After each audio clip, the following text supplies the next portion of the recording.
बोलते चलो फटाफट। PSS1, PSS1 में किसी का कोई डाउट? PSS1 शीट, एक मिनट में बताता हूँ। इलेक्ट्रोस्टैटिक की एक शीट है ना लेवल अप वाली, उसमें प्रॉब्लम सॉल्विंग शीट सेशन 1, तो इसको शॉर्ट में PSS1 बोल देते हैं, ठीक है। तो इसमें बताओ PSS1 में कोई भी क्वेश्चन डाउट? पहला, दूसरा, तीसरा, चौथा, पांचवा, छठा, सातवां, आठवां, नौवां, 10वां, 10 के 10 हो गए। सौरभ, गुराम,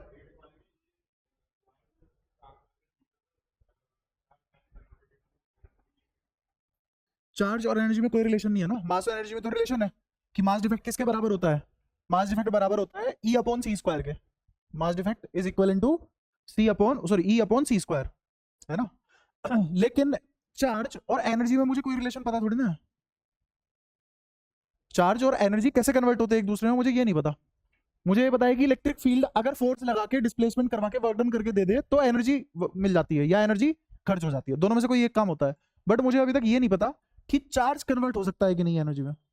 तो चार्ज का हाँ एनर्जी से कोई लेना देना नहीं है। क्यों? क्योंकि चार्ज एक इनवेरिएंट क्वांटिटी है, परफेक्ट इनवेरिएंट क्वांटिटी है। परफेक्ट इनवेरिएंट मतलब कि चार्ज, हाँ चार्ज वेलोसिटी पे डिपेंड नहीं करती। जैसे मास का फॉर्मूला होता है एम नॉट अपॉन में under root 1 minus V square by C square, ये मास का फॉर्मूला है, ठीक है। अब अगर मेरी वेलोसिटी कंपेरेबल हो जाए, कंपेरेबल हो जाए किसके? हो जाए सी के। सी क्या है? 3 इंटू 10⁸ इसके कंपेरेबल हो जाए। कंपेरेबल मतलब जैसे इसकी 10% हो गई, जैसे इसकी 20% हो गई, जैसे इसकी 5% हो गई, तो अब ये कंपेरेबल डेटा बन गया, है ना। तो अब नीचे कोई टर्म आएगी और ये है रेस्ट मास, इसको बोलते हैं रेस्ट मास, जो हम जानते हैं। ये कौन सा मास है जो हम जानते हैं? ये कौन सा मास है? इल है, इसका हमें पता ही नहीं, इस मास का हमें कुछ नहीं पता, ठीक है। नाम इसको तुम मूविंग मास दे लो पर पता कुछ नहीं हमें इसके बारे में। तो ये मास किस पे डिपेंड कर रहा है? कितना तेज पार्टिकल दौड़ रहा है। हमने 11वीं में पढ़ा कि मास एक कांस्टेंट चीज होती है, मास कभी नहीं बदलती, कहीं भी चले जाओ, हाँ कहीं भी चले जाओ मास कभी नहीं बदलता। लेकिन ये बात कैसे आ गई फिर? ये बात इसलिए सही है क्योंकि यहाँ पे कंडीशन है। कंडीशन क्या है? वी कंपेरेबल होना चाहिए किसके? सी के।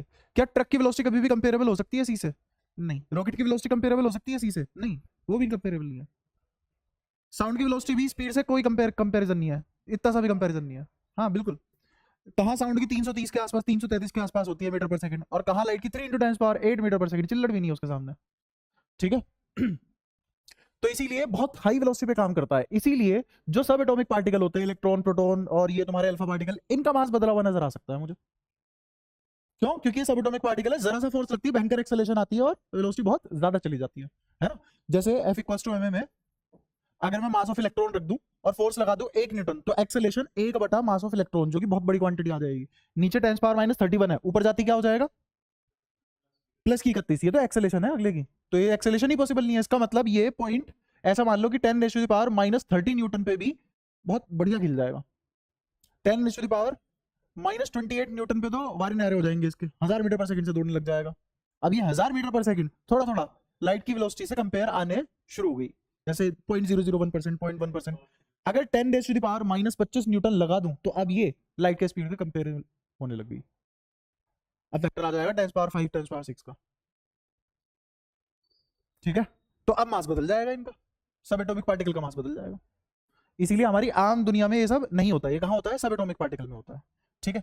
लेकिन चार्ज के साथ ऐसा कोई फॉर्मूला नहीं है। ऐसा ऐसे एक और चीज होती है, length, length contraction, length variation, है ना, लेंथ एक्सपेंशन, ये सब भी होता है। तो वो होता है एल नॉट अपॉन में 1 minus V square by C square, ठीक है। जब कोई चीज मूव करती है तो मूव करते हुए उसकी लेंथ भी बदली हुई नजर आती है हमें, ठीक है। हाँ टाइम के लिए भी होता है, T equal to T not upon में under root 1 minus V square by C square. T की तो बहुत सारी इक्वेशन भी है, और टी तो रिलेटिव होता ही होता है।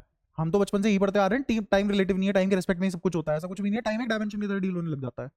तो ये सारी बातें होने लग जाती है। फिर इससे मुझे ये पता लगता है कि चार्ज की ऐसी कभी कोई इक्वेशन नहीं बनी, चार्ज की कभी कोई ऐसी इक्वेशन बनी ही नहीं। अगर ऐसी कोई इक्वेशन है ही नहीं चार्ज की, तो इसका मतलब वो इंडिपेंडेंट है, उसका एनर्जी से कोई लेना देना नहीं है, लिटरली कोई लेना देना नहीं है। तो इसीलिए मैं ये नहीं बोल सकता पहले ऑप्शन को लेके कि charge of a body is always integral, ठीक है। तो charge is scalar quantity, net charge on isolated, ठीक है, ये तीनों बातें तो होगी सही। Charge can be converted into energy and energy can be converted into charge, नहीं, ये बात गलत है, ये बात गलत है। सीधे सीधे चार्ज किसी एनर्जी के बराबर नहीं आ रहा, है ना। जैसे अपना डेल्टा एम किसके बराबर आया था? ई upon C square, energy upon C square. तो ये मास डिफेक्ट है, मास can be converted into energy, energy can be converted into mass, उसका तो है। इसको एनाइलेशन पेयर और ये सब बोलते हैं, मतलब बड़ोगे ये सब चीजें आगे, थोड़ा बहुत न्यूक्लियर फिजिक्स में बताऊंगा, यहाँ तो वो जगह नहीं है। बट मास का तो है रिलेशन, लेकिन चार्ज का एनर्जी से कोई रिलेशन नहीं है, तो इसीलिए मैं ये नहीं बोल सकता charge can be converted into energy. Charge के पास एनर्जी होती है, हाँ हो सकती है। क्लियर है? क्या एनर्जी से चार्ज इंटरेक्ट करेगा? हाँ करेगा इंटरेक्ट। लोअर पोटेंशियल रीजन में रखा है, सही शांत रहेगा। हायर पोटेंशियल एनर्जी रीजन में रखा है तो दिक्कत करेगा, फड़फड़ाएगा। तो एनर्जी से इंटरेक्ट भी करता है, ठीक है। एनर्जी उस पर इफेक्ट भी डालती है, उसके पास खुद की भी एनर्जी होती है। लेकिन क्या चार्ज खुद इटसेल्फ एनर्जी में कन्वर्ट किया जा सकता है? ना, हो भी सकता हो तो आगे पता नहीं, अभी के लिए तो ना। ऐसा नहीं है 10 साल बाद रिसर्च आ गई उसमें सही बात होने लगी, तुम मेरे गिरबान पकड़े, हाँ भी तो गलत पढ़ा रहा था। मैं आज की डेट के हिसाब से बता रहा हूँ, आज की डेट के हिसाब से अभी तक ऐसा कोई भी हमारे पास चीज नहीं है जो हम बोल सके कि energy can be converted into charge और वाइस वर्सा। अभी नहीं है, आगे रिसर्च हो कुछ हो दुनियादारी में तो नहीं पता।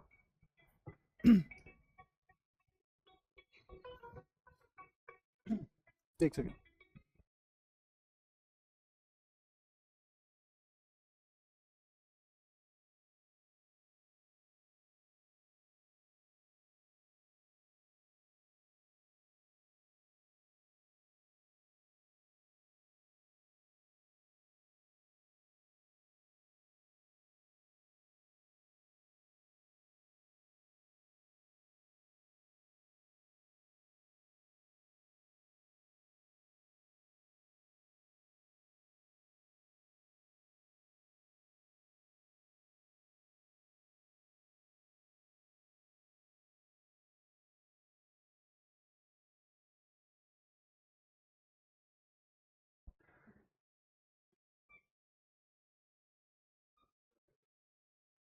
जल्दी का चेक कर, तब तक हाँ भाई तुम बताओ आगे। और किसी में डाउट? क्वेश्चन नंबर पीएसएस का ना, 1 का। When a conducting so bubble is negatively charge, ये हाँ। अरे एक्सपेंड ही होगा हमेशा, चाहे वो नेगेटिव चार्ज हो चाहे पॉजिटिव चार्ज हो। एक बात बता, सेम टाइप का नेचर का चार्ज है तो वो सरफेस पे क्यों आता है? कंडक्टर पे रिपल्शन की वजह से। ऐसी सो बबल पे सेम नेचर का चार्ज है पूरे पे यूनिफॉर्मली, तो वो सभी चार्ज एक दूसरे को रिपेल करेंगे ना, और सो प्लास्टिक चीज है तो बद के बड़ी हो जाएगी। अब चाहे वो नेगेटिवली चार्ज हो चाहे पॉजिटिवली चार्ज हो, वो एक्सपेंड नहीं करेगा। क्या? हाँ 8th क्वेश्चन है। Sorry. हाँ और बताओ।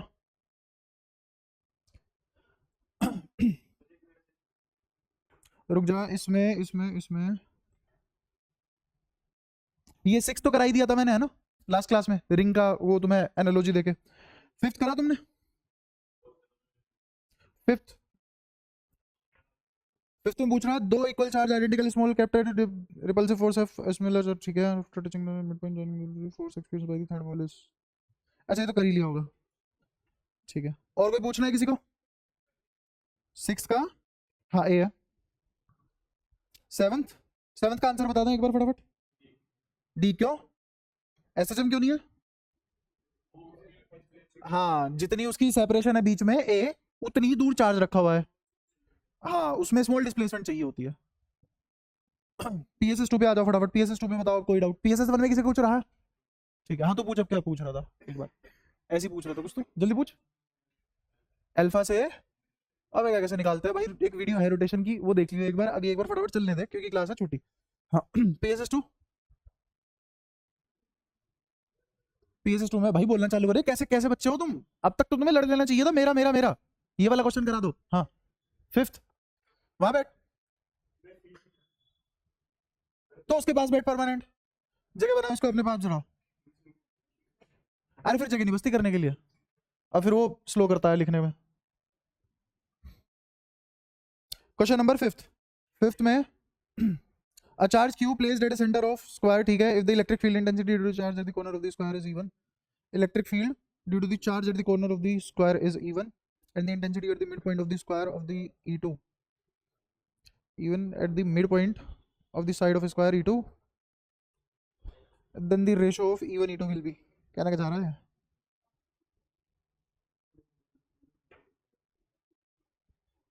even at the, ठीक है।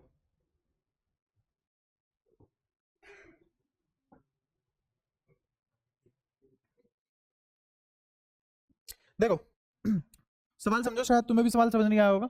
सवाल ये कह रहा है, मान लो एक स्क्वायर है, इसके सेंटर पे यहाँ एक चार्ज रखा हुआ है, इस पॉइंट पे इलेक्ट्रिक फील्ड जो लगी इस चार्ज की वजह से वो लगी E1। अब ये एक साइड है, इस साइड पर मिड पॉइंट होगा, ये रहा मिड पॉइंट। अब इस मिड पॉइंट पे इलेक्ट्रिक फील्ड है मान लो E2, तो इस चार्ज की वजह से लगाया ना इलेक्ट्रिक फील्ड, और ये वाला इलेक्ट्रिक फील्ड भी इसी चार्ज की वजह से लगाया, और ये स्क्वायर है जिसकी साइड मान लो ए है, ए मान लो, 1 मान लो, 2 मान लो, कुछ भी मान लो, जो तुम्हारी इच्छा है वो मान लो, तो मैंने ए मान लिया। अब वो कह रहा है कि मुझे तो E1/E2 का रेशो बता दो, बस ये है सवाल। आओ निकाल लेते हैं। ये दूरी कितनी होती है, a/√2 है ना, और ये दूरी कितनी, a/2। इलेक्ट्रिक फील्ड का फॉर्मूला Q/r², तो a/√2 का स्क्वायर मतलब 2 ऊपर चला गया। अच्छा ये a/2 है, तो ये क्या हो जाएगा 4kq/a। इन दोनों का रेशो निकालना है, तो सब कुछ कट जाएगा, क्या बचेगा, 2 से 4 कट के कितना आ जाएगा, ये 1:2 आंसर।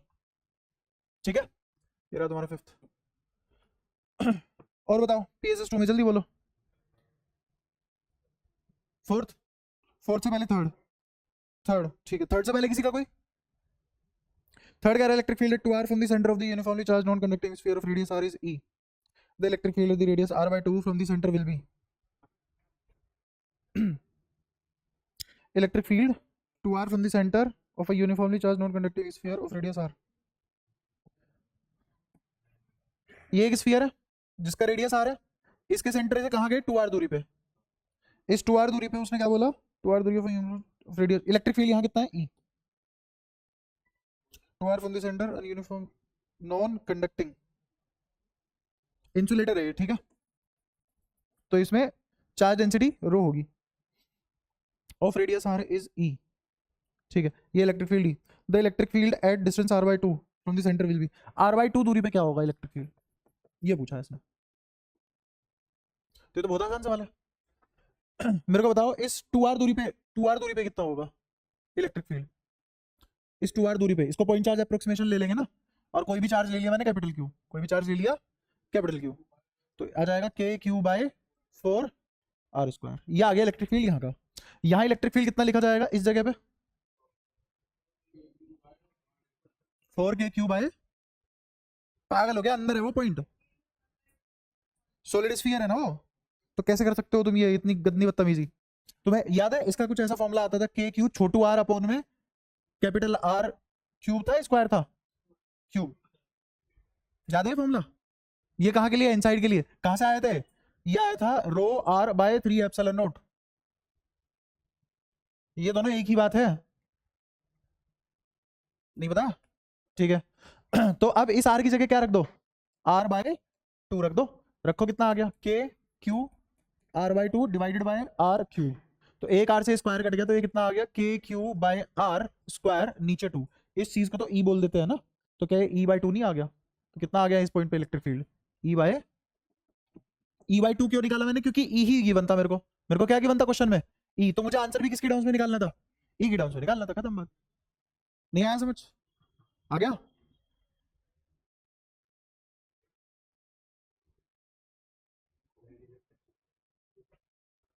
आउटसाइड बाय इनसाइड पूछा है ना उसने, अच्छा तो ऐसे देखो ना इसको, ऑप्शन तो अरे आ तो रहा है, सही तो आ रहा है, क्यों हम खा टैक, मेरे को बताओ मैंने क्या निकाला, किस किस का रेशो निकाला मैंने, 1:2, या फिर वो भी छोड़ो, मेरे को बताओ E आउटसाइड क्या था,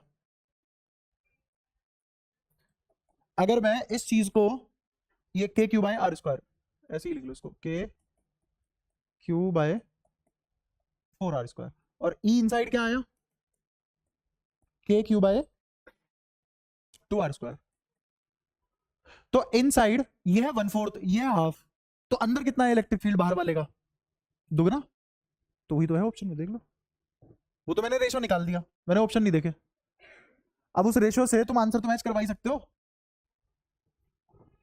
कोई दिक्कत, 4 देख लो, ABC एक इक्विलेटरल ट्रायंगल है, ठीक है, एक प्लस चार्ज रख दिया किसी कॉर्नर पे, electric field intensity at the centroid of the triangle will be, देखो एक इक्विलेटरल ट्रायंगल, ये सेंट्रोइड मान लो, और इस पे तीनों कोनों पे चार्ज रखा हुआ है +q +q +q, तो उसने पूछा है इस पॉइंट पे इन तीनों चार्ज की वजह से क्या इलेक्ट्रिक फील्ड होगा,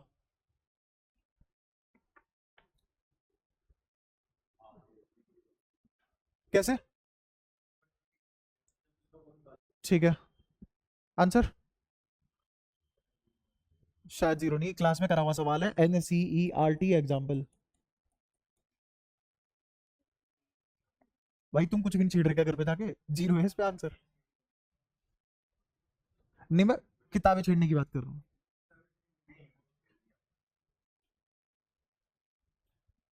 इसकी वजह से इलेक्ट्रिक फील्ड इधर, इसकी वजह से इलेक्ट्रिक फील्ड इधर, इसकी वजह से इलेक्ट्रिक फील्ड इधर। तीनों के बीच में 180 का 120 का एंगल, तीनों के बीच में 120 का एंगल। ऐसे वेक्टर का समेशन क्या होता है? जीरो हमेशा। एक तो पहले नींद पूरी कर ले तू अपनी। भाई साहब 18 बार जुबाई ले चुका है। ये होता है ना कि 5 जुबाई पर सवाल, ये रेट है इसका।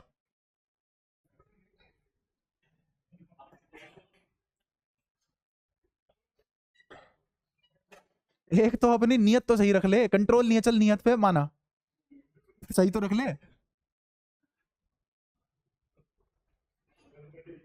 उसको देख के कुछ हो रहा है, बताओ। हाँ और बताओ, 5 से पहले किसी का कोई डाउट रह गया अब? ठीक है आगे बोलो। कोई नहीं, फोन स्विच ऑफ ज्यादा बेटर होता है, उससे उससे देख लियो, वो उसके पास बैठ जाएगा। किसका फोन आएगा? क्यों? तो घर वालों के फोन से क्यों नहीं, तेरे फोन से क्यों आ रहा है वो सामान?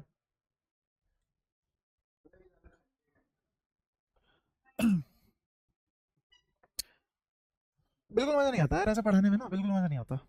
कभी ये कभी वो, कभी वो कभी वो। अबे वो बात नहीं है, वो बात नहीं है। तुम्हें अभी अकल नहीं आ रही, अभी अकल नहीं आ रही क्या कैसे पढ़ना चाहिए कैसे नहीं पढ़ना चाहिए। क्या है, क्लास चल रही है भाई साहब ये।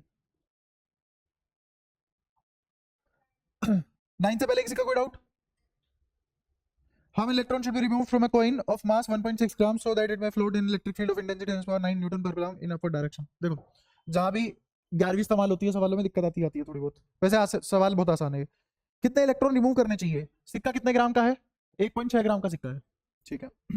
तो नीचे क्या फोर्स लगेगा इस पे? mg। और मुझे नीचे से लगाया इलेक्ट्रिक फील्ड, मैंने 10⁻9 न्यूटन पर कूलम इलेक्ट्रिक फील्ड नीचे से लगाया, है ना। अब मुझे इसमें से कितने इलेक्ट्रॉन रिमूव करने पड़ेंगे कि ये फ्लोट करने लगे? इलेक्ट्रॉन रिमूव करने से क्या होगा? मास कम होगा सिक्के का। अगर सिक्के का मास कम होगा तो एमजी कम होगा, एमजी कम होगा तो एमजी एक मूवमेंट पे जाके इस फोर्स के बराबर हो जाएगा। ये इलेक्ट्रिक फील्ड है, इससे चार्ज की मल्टीप्लाई कर दूं तो किसके बराबर आ जाएगा? फोर्स के बराबर। तो कुछ नहीं करना, बस इसमें तुम्हें इतना सा आना चाहिए कि अगर मैं इलेक्ट्रोस्टैटिक फोर्स को ग्रेविटेशनल फोर्स से बैलेंस करवा दूं तो मजा आ जाएगा, सिक्का फ्लोट कर जाएगा। और तो कोई दुनिया की ताकत नहीं है जो इस पे लग रही हो। दो ही ताकत लग रही है, कौन कौन? ग्रेविटी नीचे, इलेक्ट्रिक फील्ड ऊपर, दोनों हो गए बराबर तो सिक्का फ्लोट, ठीक है। अब इलेक्ट्रोस्टैटिक फोर्स कैसे निकालते हैं? Q E. ये क्यू किसके बराबर होता है?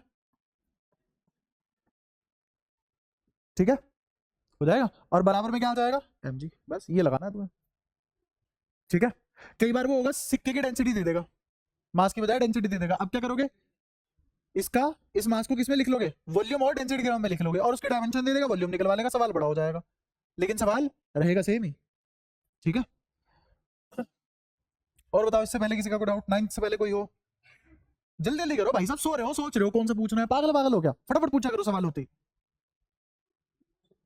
10वां PSS3 पे आ जाओ। पहला, दूसरा, तीसरा, चौथा, पांचवा, छठा, चौथा। ये है नहीं ना? घर से क्या करके लाए हो तुम यार? अगर तुम ये भी नहीं देख सकते तुम्हें क्या क्या सवाल पूछना है, फटाफट क्या ही करोगे तुम जिंदगी में? पहले 4 आया, 4 बता रहा हूँ। 4 से पहले किसी का कोई डाउट है? क्या हुआ, क्यों परेशान है? तो तुम्हें समझ नहीं आती कि क्लास क्लास कैसे चलती है? दो आइसोलेटेड मेटेलिक स्फीयर है जिसका radius 2 centimetre 4 centimetre are given equal charge, ठीक है।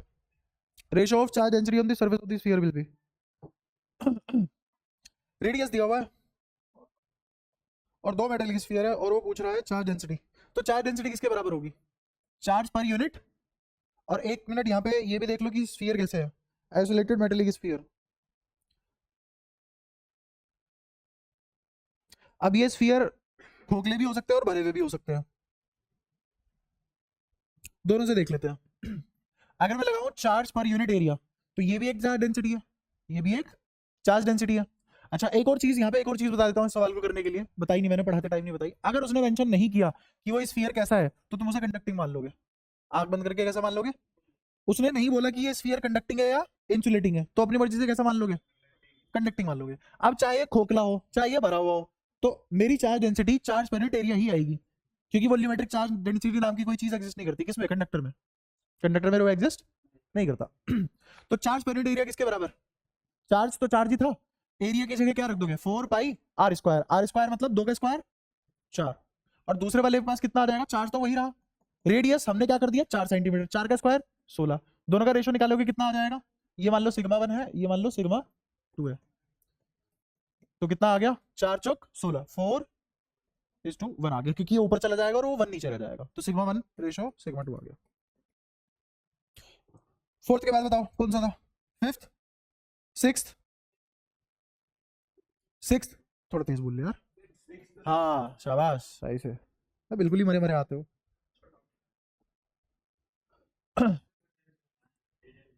उसको तो बता दूं, बेचारा पैसा तो वो भी दे रहा, फीस तो वो भी दे रहा है, तो इसे लगा मैं ऐसे ही मेरा मन कर रहा है कराने का।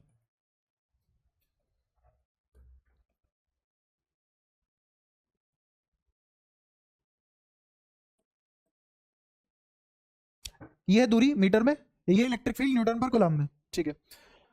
Show variation of electric field E versus x, what is the potential difference between point x बराबर 2, देख इस पॉइंट से लेके इस पॉइंट तक पोटेंशियल क्या होगी, वेलोसिटी नहीं पूछ रहा है, क्या पूछ रहा है, पोटेंशियल क्या होगी, ठीक है। तो निकाल लेते हैं पोटेंशियल में, पोटेंशियल में क्या है देखो, मेरे को एक और चीज बताओ, dv बराबर integration of E dot D x होता है, पढ़ा है ना ये हमने, अच्छा। एक और चीज मैंने तुम्हें ये पढ़ाई थी कि अगर तुम्हें किसी भी ग्राफ के नीचे का एरिया निकालना हो, अगर ये वाई एक्सिस है, ये एक्स एक्सिस है, तो मेरे को बताओ अगर मैं यहाँ पे वाई डॉट डी एक्स निकालू, वाई डॉट डी एक्स निकालू, बेसिक मैथ तुमने आज तक नहीं पढ़ी ना, पढ़ी है, तो तुम्हें याद है वहां पे मैंने कुछ ऐसा बताया था कि ये मान लो कोई भी कर्व है और मैंने एक्स दूरी पे जाके एक डी एक्स थिकनेस की स्ट्रिप मान ली, इसकी थिकनेस कितनी है, डी एक्स थिकनेस की एक स्ट्रिप मान ली। इस स्ट्रिप का एरिया क्या निकलेगा, हाइट कितनी, वाई, वाई का वेरिएबल है, वाई वेरी करेगा ना, इससे जस्ट पिछले वाली स्ट्रिप के लिए वाई छोटा होगा, इससे जस्ट अगले वाली स्ट्रिप के लिए वाई बड़ा होगा, तो वाई वेरी करेगा लेकिन डीएक्स सेम रहेगा, हर वाई के लिए डीएक्स सेम रहेगा क्योंकि थिकनेस यही है स्ट्रिप की, है ना। तो अगर मैं वाई डॉट डीएक्स निकाल लूं, क्या इस स्ट्रिप का छोटा सा डीए निकल गया, अब ऐसी कितनी स्ट्रिप हो सकती है यहां से लेके यहां तक, इनफाइनाइट, तो इनको कैसे ऐड करते हैं, कहां से कहां तक, ये मान लो ए है, ये मान लो बी है, तो ए से बी, तो क्या निकल के आ जाएगा टोटल एरिया अंडर कर्व, क्या निकल के आ जाएगा टोटल एरिया अंडर कर्व, तो एरिया अंडर कर्व क्या वाई डॉट डीएक्स का इंटीग्रेशन नहीं होता, होता है ना। ऐसे ही वाई एक्सिस पे, इस वाई एक्सिस पे मैंने प्लॉट कर दिया इलेक्ट्रिक फील्ड, इस एक्स एक्सिस पे मैंने प्लॉट कर दी दूरी, तो मेरे को बताओ ई डॉट डी आर का इंटीग्रेट अगर कर दूं, इंटीग्रेशन अगर कर दूं और यहाँ पे कोई भी ग्राफ बन रहा हो तो उसके नीचे का क्या आ जाएगा, एरिया। मैं उल्टा भी बोल सकता हूं, अगर मैं ये एरिया निकाल लूं तो इसका मतलब मैंने क्या निकाल लिया, ई डॉट डी आर का इंटीग्रेशन निकाल लिया, और ई डॉट डी आर का इंटीग्रेशन मजे की बात है किसके बराबर होता है, कोई दिक्कत, और इसका इंटीग्रेशन किसके बराबर आ जाएगा, तो वी बराबर area under curve of electric field and दूरी। अब पीछे आ जाओ इस सवाल पे।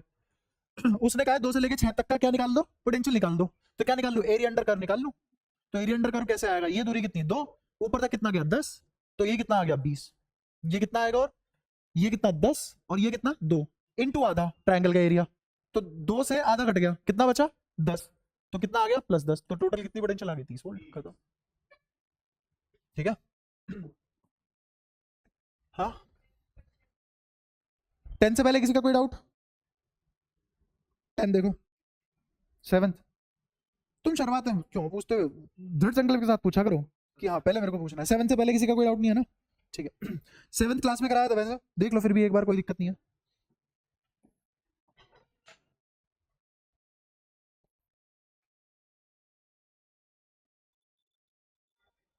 ये सब इक्विपोटेंशियल रीजन है, ये सब इक्विपोटेंशियल रीजन है।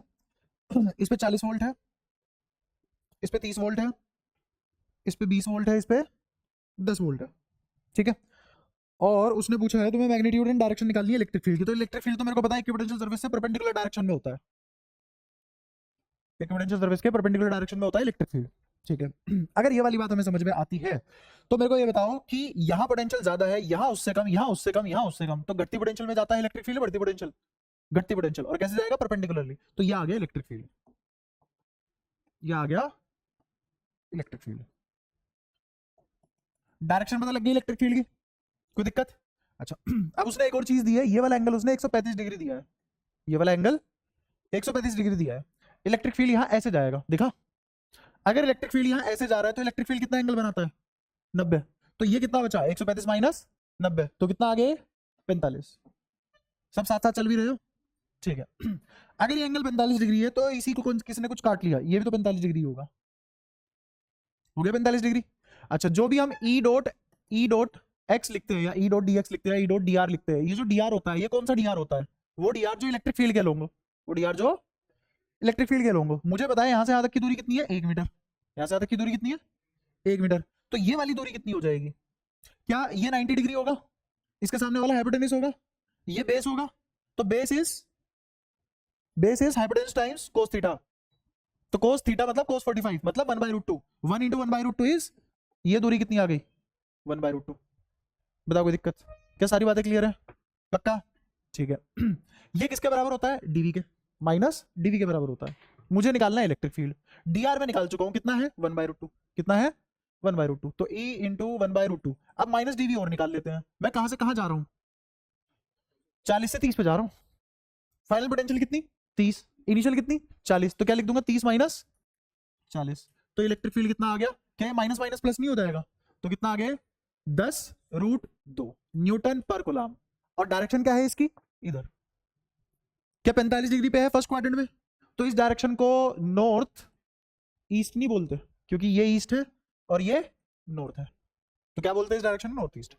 तो क्या आ गया? 10√2 न्यूटन पर कूलम नॉर्थ ईस्ट। कोई दिक्कत? सौरभ आया समझ? ठीक है।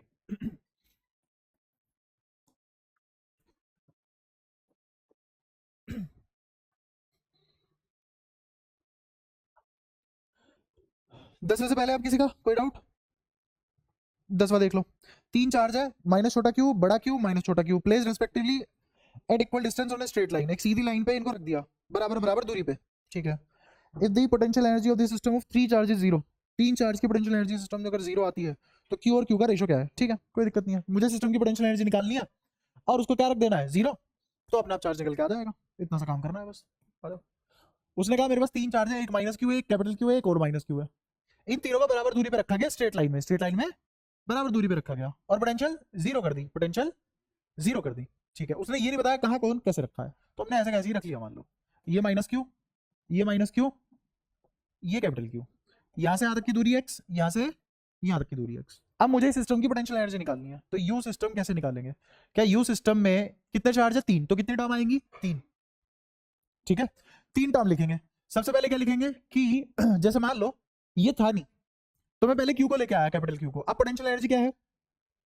के क्यू छोटा क्यू बाय एक्स, माइनस का, तो माइनस का के Q Q by x.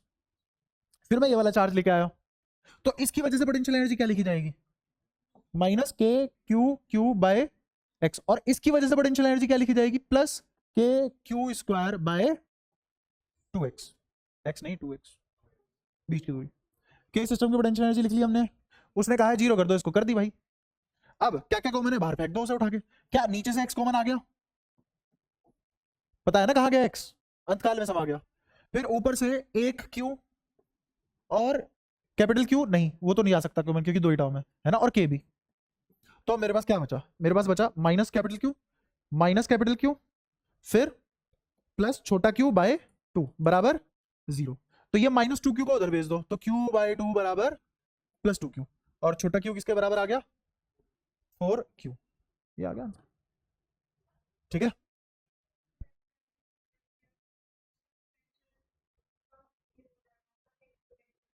Potential energy 0 है, तो चेंज इन पोटेंशियल 0 कैसे होगा? ऐसा भी तो हो सकता है चार्जलेस रीजन हो। तू बता, तूने कैसे करा होगा वो बता, फिर मैं गलती बताता हूँ। तूने पोटेंशियल 0 कर दी पोटेंशियल एनर्जी की बजाय, तो हाँ ठीक है, पोटेंशियल एनर्जी 0, तो इसका मतलब तूने कहा डेल्टा V0। ऐसा कोई कॉन्सेप्ट नहीं है, बताऊंगा क्यों। हाँ आगे, हाँ गलत है, आगे तो बता।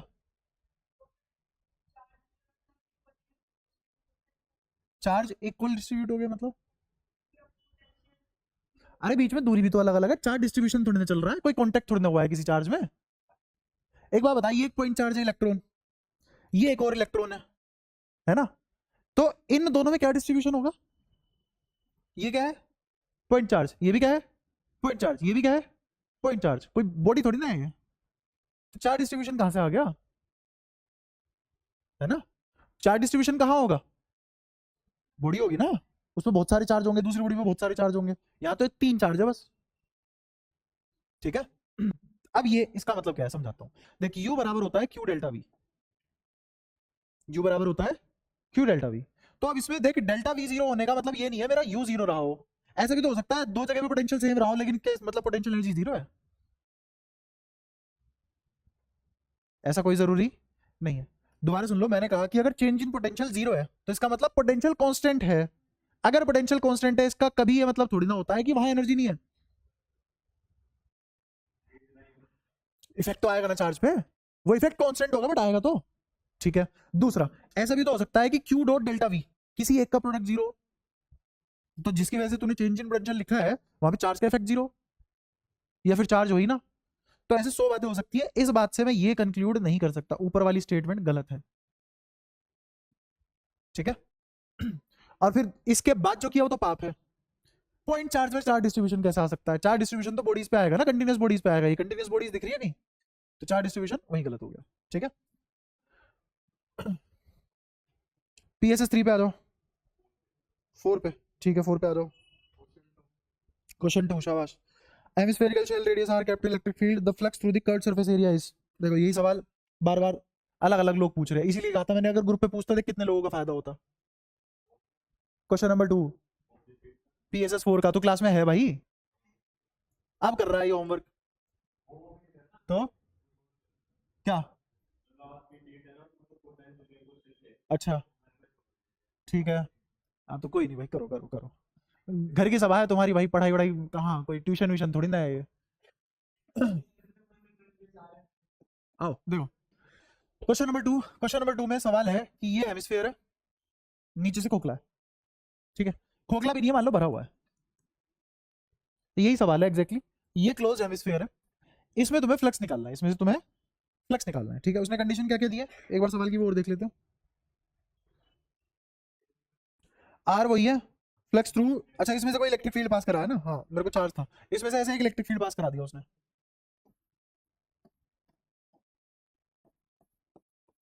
ये इलेक्ट्रिक फील्ड पास करा दिया, यूनिफॉर्म इलेक्ट्रिक फील्ड। तो इस ढक्कन में से जितना इलेक्ट्रिक फील्ड गया उतना ही इस कर्व सरफेस से बाहर आ गया, तो नेट फ्लक्स कितना हुआ?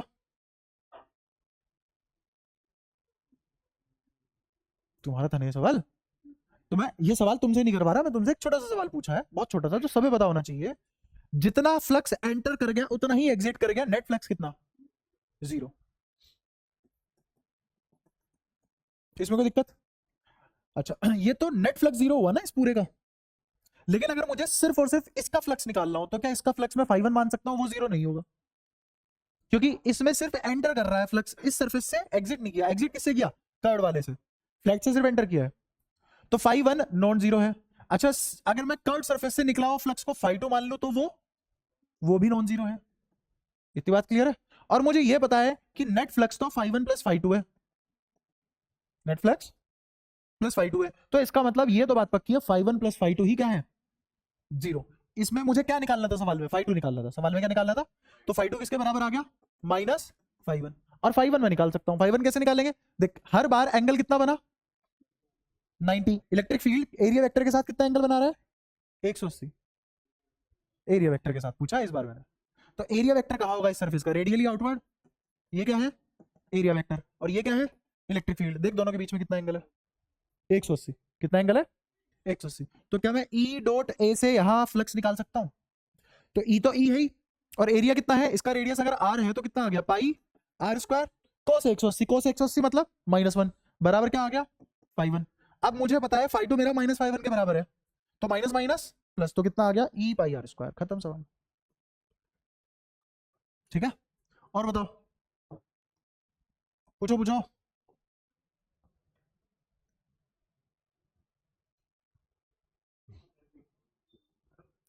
If an electric field is given by 10 I cap, 3 j cap, 4 k cap, calculate electric flux through a surface of area 10 using अच्छा उसने इलेक्ट्रिक फील्ड दिया है मेरे को, देखो 10 आई कैप, 3 जे कैप, 4 के cap. Calculate electric flux through a surface of area. एक area है जो 10 यूनिट है और कहाँ लाई कर रहा है, वाई जेड प्लेन में लाई कर रहा है। ये सवाल करना है आपने, देखो एरिया कहाँ है, एरिया कौन से प्लेन में है, वाई जेड प्लेन में होने का मतलब एरिया कौन कौन से उसमें खेलेगा, आई कैप और जे कैप, या जे कैप और के कैप, जे कैप और के कैप में खेलेगा। इसका मतलब जब भी मैं इसकी इससे मल्टीप्लाई करूंगा तो मेरे को बताओ, जे की जे में होती है, के की के में होती है, आई की आई में होती है, तो मेरा एरिया तो लेकिन सिर्फ और सिर्फ जे और के में है। तो इसका मतलब इस 10 यूनिट की मल्टीप्लाई किसमें होगी, सोच के बताओ, अब समझना ध्यान से। तुम्हें पता है ई डॉट ए क्या होता है, फ्लक्स होता है। अब मुझे एरिया वेक्टर की फॉर्म में तो नहीं दिया, मुझे क्या दिया है, 10 दिया है बस, मुझे क्या दिया है, 10 दिया है। अब इसको समझना कैसे, हुआ यूं कि इलेक्ट्रिक फील्ड तो तीनों एक्सिस में है और मेरा एरिया कहाँ है, ऐसे, ये कौन सा प्लेन है, वाई जेड, कौन सा प्लेन है, वाई जेड प्लेन, और इलेक्ट्रिक फील्ड तीनों एक्सिस में है, इलेक्ट्रिक फील्ड तीनों एक्सिस में है। अब तीनों एक्सिस में होने का मतलब समझो क्या है, एक दो इलेक्ट्रिक फील्ड इसके लॉन्ग जाएंगे, कौन सा इलेक्ट्रिक फील्ड है जिसके परपेंडिकुलर जाएगा, कौन सा, एक्स, कौन सा जाएगा, एक्स वाला। तो इलेक्ट्रिक फील्ड का वाई कंपोनेंट और जो कंपोनेंट इसको ग्रेज करेंगे, क्या करेंगे, ग्रेज करेंगे, तो वो फ्लक्स नहीं बनाएंगे, वो फ्लक्स नहीं बनाएंगे, ये बनाएगा सिर्फ फ्लक्स, और इसका एरिया वेक्टर भी इधर आएगा। तो अब ये बताओ, ये जो ब्लैक कलर का तुम्हें एरिया दिख रहा है वाईजेड प्लेन में, क्या इसका एरिया वेक्टर एक्स एक्सिस में है, इसका एरिया वेक्टर और इलेक्ट्रिक फील्ड तीनों एक्सिस में है। लेकिन जब ई डॉट ए करूंगा तो ई डॉट ए में मुझे एरिया वेक्टर से मल्टीप्लाई करनी होती है, और एरिया वेक्टर सिर्फ और सिर्फ कहाँ है, आई कैप में। तो इसका मतलब ये सब जीरो हो जाएगा, 10 की टाइम में करेंगे, सो आ जाएगा आंसर। आया समझ, पक्का। और बताओ कौन सा क्वेश्चन नंबर, ये तो बता दो कौन सा क्वेश्चन था। हाँ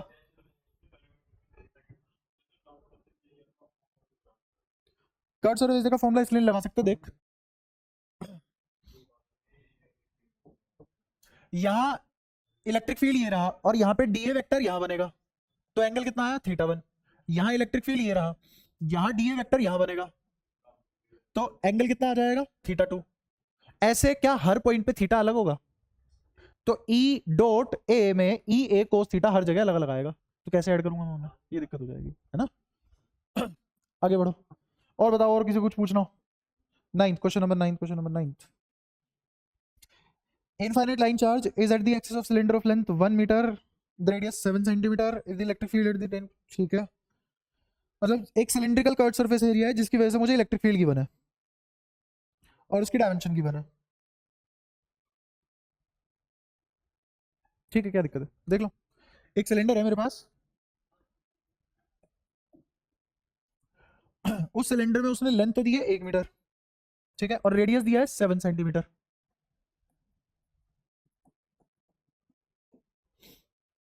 और इलेक्ट्रिक फील्ड इसकी वजह से क्या गिवन है मुझे, 250 न्यूटन पर कूलम, ठीक है। तो तुम्हें कुछ नहीं करना, बस ई डॉट ए, क्या तुम जानते हो क्यू बाय एप्सिलॉन नॉट होता है, एनक्लोज चार्ज निकालना है ना। तो ई कितना है, 250, ये कितना है, 250। एरिया कहां से आएगा, कितना एरिया होता है इसका, 2 पाई RL, आर कितना, 7 × 10⁻⁻²मीटर, एल कितना, 1 मीटर, पाई 3.14 × 2, ये क्या आ गया, एरिया। क्या इस एरिया की वैल्यू उठा के यहां पटक दोगे, कोई दिक्कत। और एप्सिलॉन नॉट की वैल्यू इधर मल्टीप्लाई कर दो, एप्सिलॉन नॉट की वैल्यू कितनी आ जाएगी यहाँ, 8.85 × 10⁻−12, भाई एप्सिलॉन नॉट है वो, के नहीं है। तो इधर अकेला क्या बच जाएगा, क्यू। चार्ज ही पूछा था, आगे चार्ज। कुछ समझना आया, 2 बार पूछ ले, 3 बार पूछ ले, एक और बार देख ले, 2 बार देखो। हाँ क्या दिक्कत है, उसको समझ नहीं आया भाई, उसकी दिक्कत है। कोई अगर पढ़ने की कोशिश कर रहा है अपने कंफर्ट जोन से बाहर आके, फुल सपोर्ट है।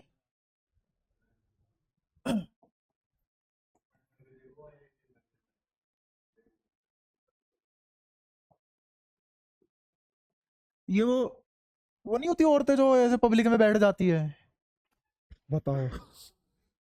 ये वैसी बातें नहीं करता। नहीं, मैं तो खेल के बनाऊं। मैं पढ़ाई से ज्यादा अच्छा खेल में था, वो बता।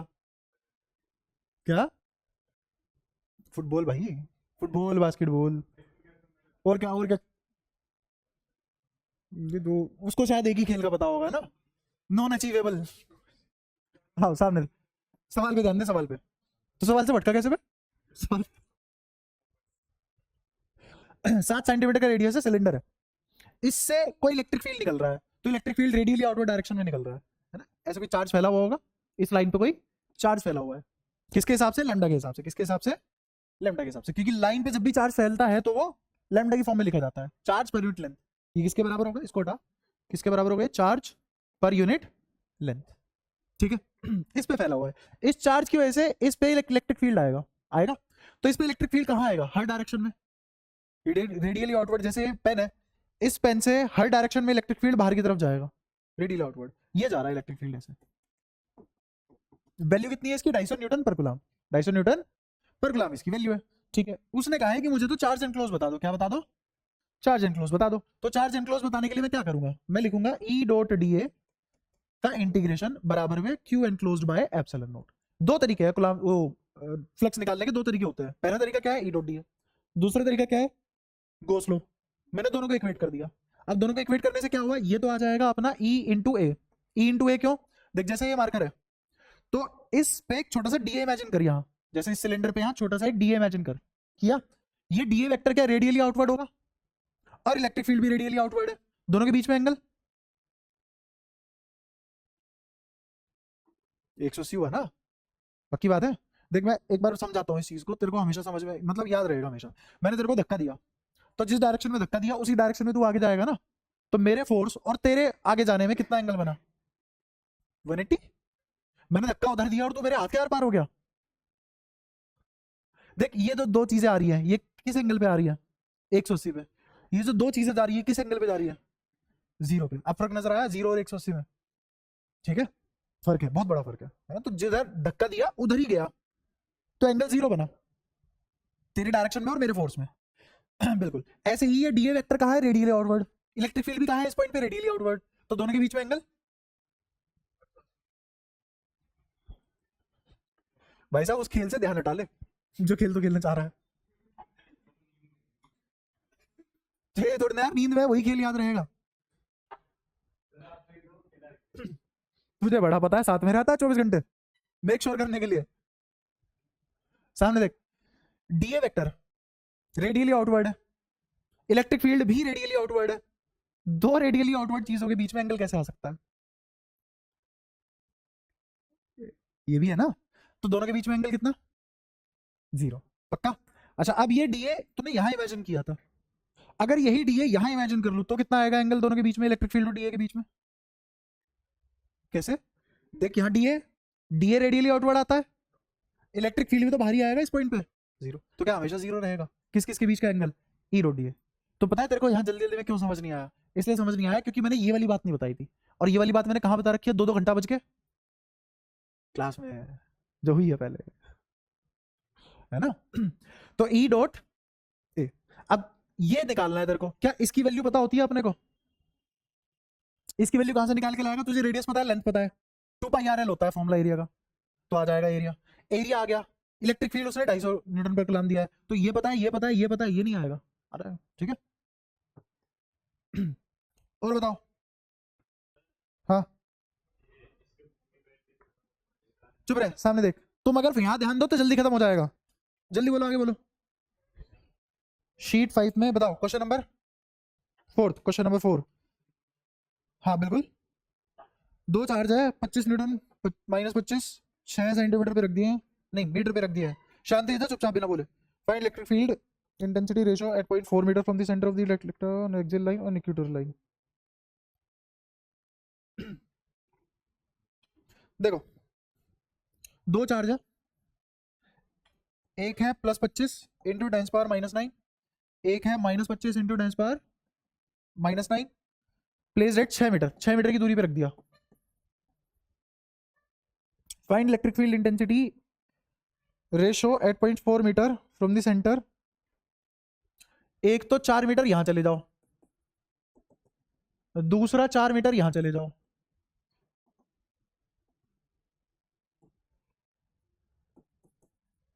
ये कौन सा पॉइंट है? Axial point. ये कौन सा पॉइंट है? Equatorial point.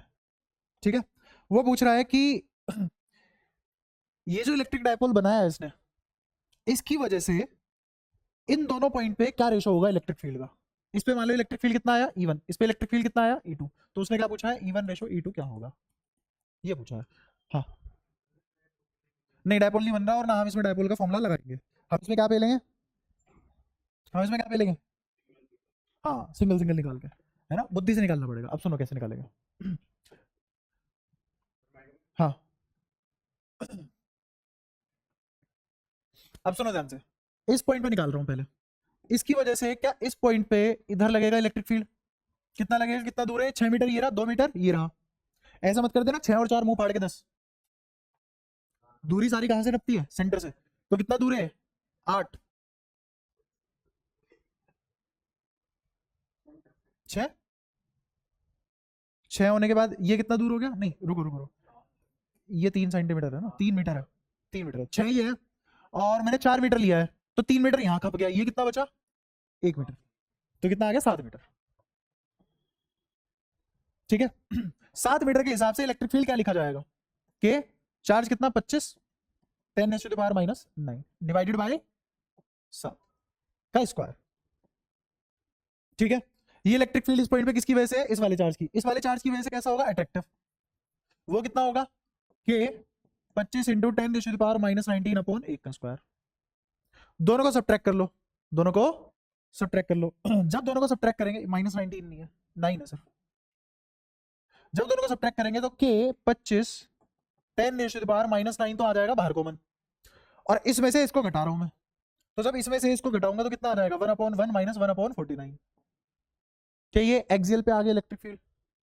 ऐसे इक्वेटोरियल पे कितना आएगा? ये इस पे कहां फोर्स लगाएगा? रिपल्सिव इधर। ये इस पे कहां फोर्स लगाएगा? अट्रैक्टिव इधर। तो नेट फोर्स कहां आएगा? यहाँ, जिसमें से ये वाला और ये वाला तो कट जाएगा, ये वाला ऐड हो जाएगा, एंगल थीटा और थीटा। ठीक है, तो यहाँ कितना आ जाएगा electric field? 2E cos theta. अब ये 2E cos थीटा कैसे निकालेंगे? किसी एक की वजह से इलेक्ट्रिक फील्ड निकाल लो, और एंगल कैसे आएगा? एंगल ऐसे आएगा कि 4 मीटर है, के 3 मीटर है, तो ये वाली दूरी क्या 5 मीटर होती है? और अगर मुझे cos थीटा निकालना हो, क्या निकालना हो? cos थीटा, तो ये वाला थीटा और ये वाले थीटा बराबर होंगे क्या? बराबर होंगे? नहीं। कौन कौन से थीटा बराबर होंगे? ये थीटा और ये वाला थीटा बराबर होंगे। ठीक है, तो cos थीटा इसके हिसाब से निकाला था हमने, डेरिवेशन में याद हो, तो इसके हिसाब से अगर cos थीटा निकालूंगा तो बेस कितना है? 3, और हाइपोटेन्यूज कितना है? 5। क्या cos थीटा की वैल्यू 3/5 आ गई? तो कितना आ गया? 2। इलेक्ट्रिक फील्ड कोई सा भी एक चार्ज पकड़ लो, 25 10⁻⁻9 डिवाइडेड बाय दूरी कितनी है? 5, और cos थीटा कितना है? 3/5। इसको और इसको डिवाइड कर लो, रेशो आ गया। कोई परेशानी? घर तक छोड़ के आना है, कर लोगे? कर लोगे ना? नहीं, टीचर भी अगर तुम मतलब कैलकुलेशन भी मास्टर से करा रहे हो तो घर तक ही छोड़ के आना होगा। Question number 6, dipole with an electric dipole moment P is located at distance r from the long thread charge uniformly with the unit charge density lambda. Find force acting on the dipole if P vector is oriented. दिक्कत कहाँ है इसमें तुम्हें? 0 है इसका तो answer. 6th, हाँ 6th ही पूछा है ना, 5th का 6th, अच्छा PSS 5 का 6th ना। देखो मैं बताता हूँ, सुनो। डायपोल उसने बोला एक डायपोल है जिसकी इलेक्ट्रिक डायपोल मोमेंट कितनी है? P। लोकेटेड कहाँ पे है वो? r दूरी पे।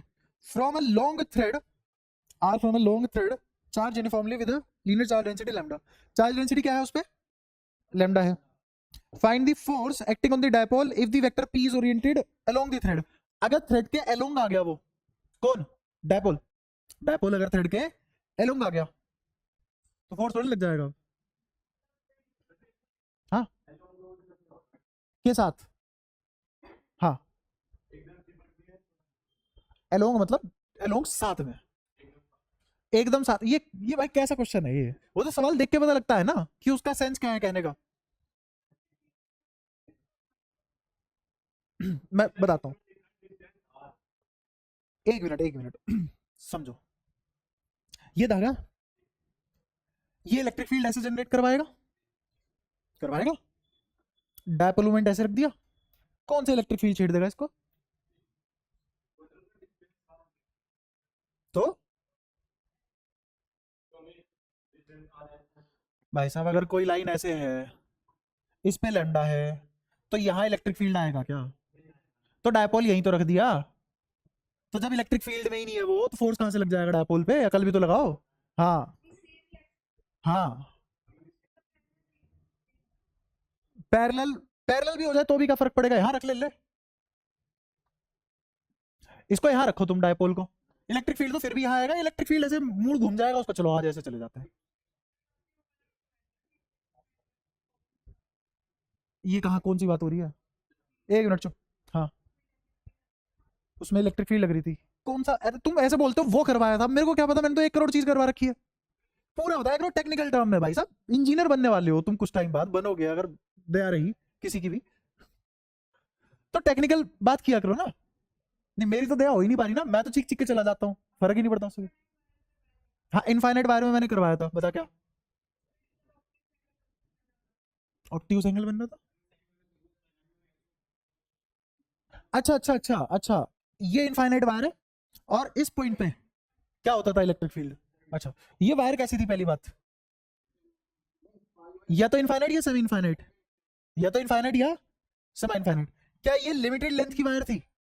नहीं, लिमिटेड लेंथ की वायर के हिसाब से तो हमने गॉसियन सरफेस की वजह से निकाला था ना, ठीक है। और वैसे भी धागा है वो, वहां पे तो इलेक्ट्रिक फील्ड आएगा ही नहीं, धागा है उस पर इलेक्ट्रिक फील्ड नहीं आएगा, ठीक है। अब एक और चीज सुनना ध्यान से, इस पॉइंट पे ध्यान से सुनना, इस पॉइंट पे इस वायर की वजह से कोई नेट इलेक्ट्रिक फील्ड आता है, जिसका हम एक कंपोनेंट यहां लेते हैं और एक कंपोनेंट यहां लेते हैं, वो असलियत में नेगेटिव आता है तो यहां आ जाता है, तो नेट यहां आ जाता है। मैं कह रहा हूं इसको यहां रखना, इस पॉइंट पे बता क्या होगा इलेक्ट्रिक फील्ड, इस पे, इस पे धागे से बांधा हुआ उसने डायपोल से, है ना, यहां धागा खत्म हुआ, ये डायपोल है। अब ऐसे झुला लो कितना भी इसे, इलेक्ट्रिक फील्ड तो हमेशा इसके परपेंडिकुलर रहेगा ना, और इस तक आप पहुंचेगा ही नहीं कभी। जैसे तुमने इससे अटैच कर दिया है डायपोल, यहां से लेके यहां तक धागा है, अब अगर ये धागा झूलेगा भी तो डायपोल इसके साथ झूलेगा, तो इलेक्ट्रिक फील्ड तो हमेशा इस डायरेक्शन में रहेगा ना, यहाँ तो इलेक्ट्रिक फील्ड आएगा ही नहीं कभी, जीरो रहा ना। ये आंसर कौन सा था इस सवाल?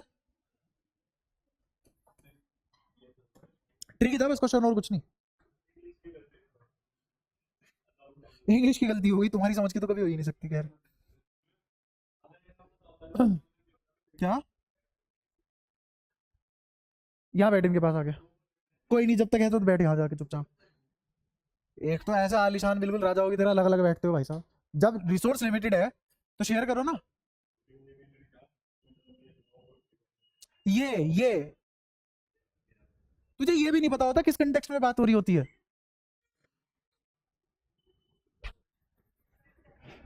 टेन देखो, इलेक्ट्रिक फील्ड इंटेंसिटी ना fair weather atmosphere is 100 volt per metre, fair weather है ठीक है, 100 वोल्ट पर मीटर है इलेक्ट्रिक फील्ड इंटेंसिटी, मतलब उसने इलेक्ट्रिक फील्ड इंटेंसिटी बोल के पता है क्या दिया है? पोटेंशियल दिया है, पोटेंशियल, हाँ नहीं इलेक्ट्रिक फील्ड दिया है, sorry volt per metre electric field दिया है। Then the total charge on the earth surface is, earth के सरफेस पे टोटल चार्ज क्या होगा? अर्थ का रेडियस उसने 64 किलोमीटर दे दिया, ठीक है, ठीक है, तो क्या दिक्कत है? तुम्हें ये आता है ई डॉट डी ए बराबर में क्यू एनक्लोज बाय एप्सिलॉन, बस ये लगाना है, क्लोज इंटीग्रल कर लो इसका। इलेक्ट्रिक फील्ड आ गया बाहर कितना है 100, अंदर क्या बचा 4 पाई आर स्क्वायर, आर स्क्वायर में क्या लिखोगे 6.4 इंटू 10⁻6, समझ आया क्या लिखा मैंने? मीटर में कर दिया कन्वर्ट, 6400 किलोमीटर इतना मीटर होता है, किसके बराबर है ये? Q enclosed by epsilon not. अब ये जो बाय एप्सिलॉन नॉट लिखा हुआ है उसकी इधर मल्टीप्लाई कर दे रहा हूं मैं, 8.85 इंटू 10⁻12, कर लोगे? घर तक छोड़ के आना है, तो वो तो कैलकुलेशन है, अब तुम बोल रहे हो कि मैं कैलकुलेशन मैच करवाऊं तो मैं करवा सकता हूँ, आएगी मेरी भी गलती। हाँ बता, फिफ्थ फिफ्थ फिफ्थ फिफ्थ किसमें? क्वेश्चन फिफ्थ में देखते हैं एक बार। Electric dipole is place, question number 5 PSS 5, electric dipole is placed at an angle 60 degree with an electric field of strength इतना, इलेक्ट्रिक फील्ड स्ट्रेंथ कितनी दे दी उसने?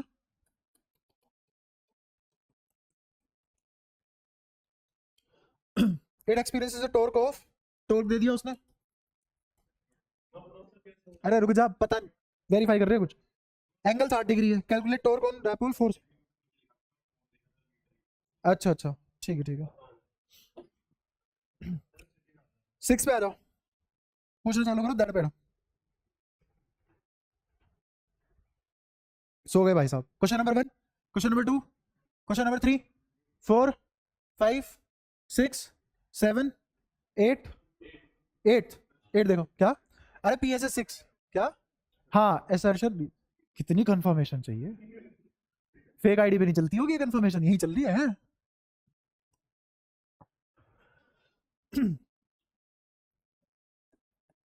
सवाल पढ़ते हैं। उसने कहा conductor having equal positive charge and volume must also have same potential.